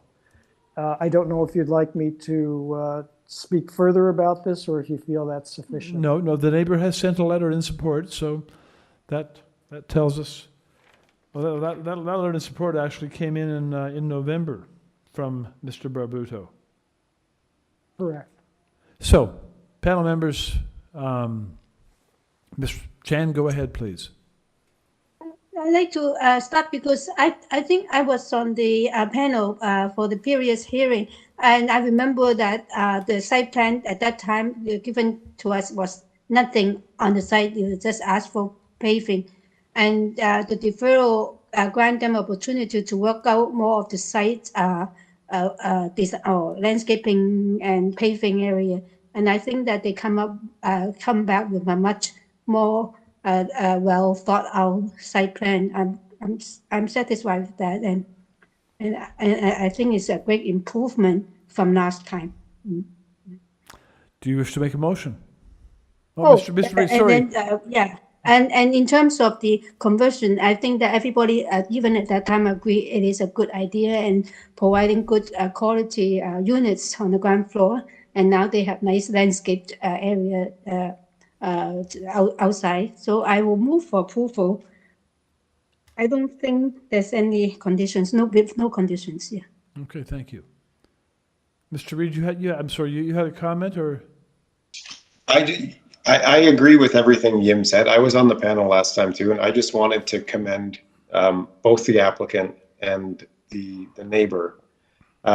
who I think entered into this space after the deferral with good faith and came out with a really much improved project. So just congratulations to them. And I'd be happy to second that. Thank you very much. It is therefore moved and seconded to approve the application. All those in favor, please show your hands. That vote is unanimous. The motion carries and the application is approved. And with that, the panel completes today's agenda, and it is now 5:23 p.m. So I congratulate the panel on finding their way through some complex and interesting applications. And with that, the hearing is ended. May I thank Ron for joining us today. Ron, we needed you, and thank you very much for being there. Well, I was happy to help. And we appreciate good work from staff here at the committee room and supporting us from remote locations, virtual locations. So thank you all. Thanks very much, Nicole. Worked out well. Thank you, everybody. Thank you. Thank you, Chair and panel members and staff. Have a great night. You too. Thanks, everyone.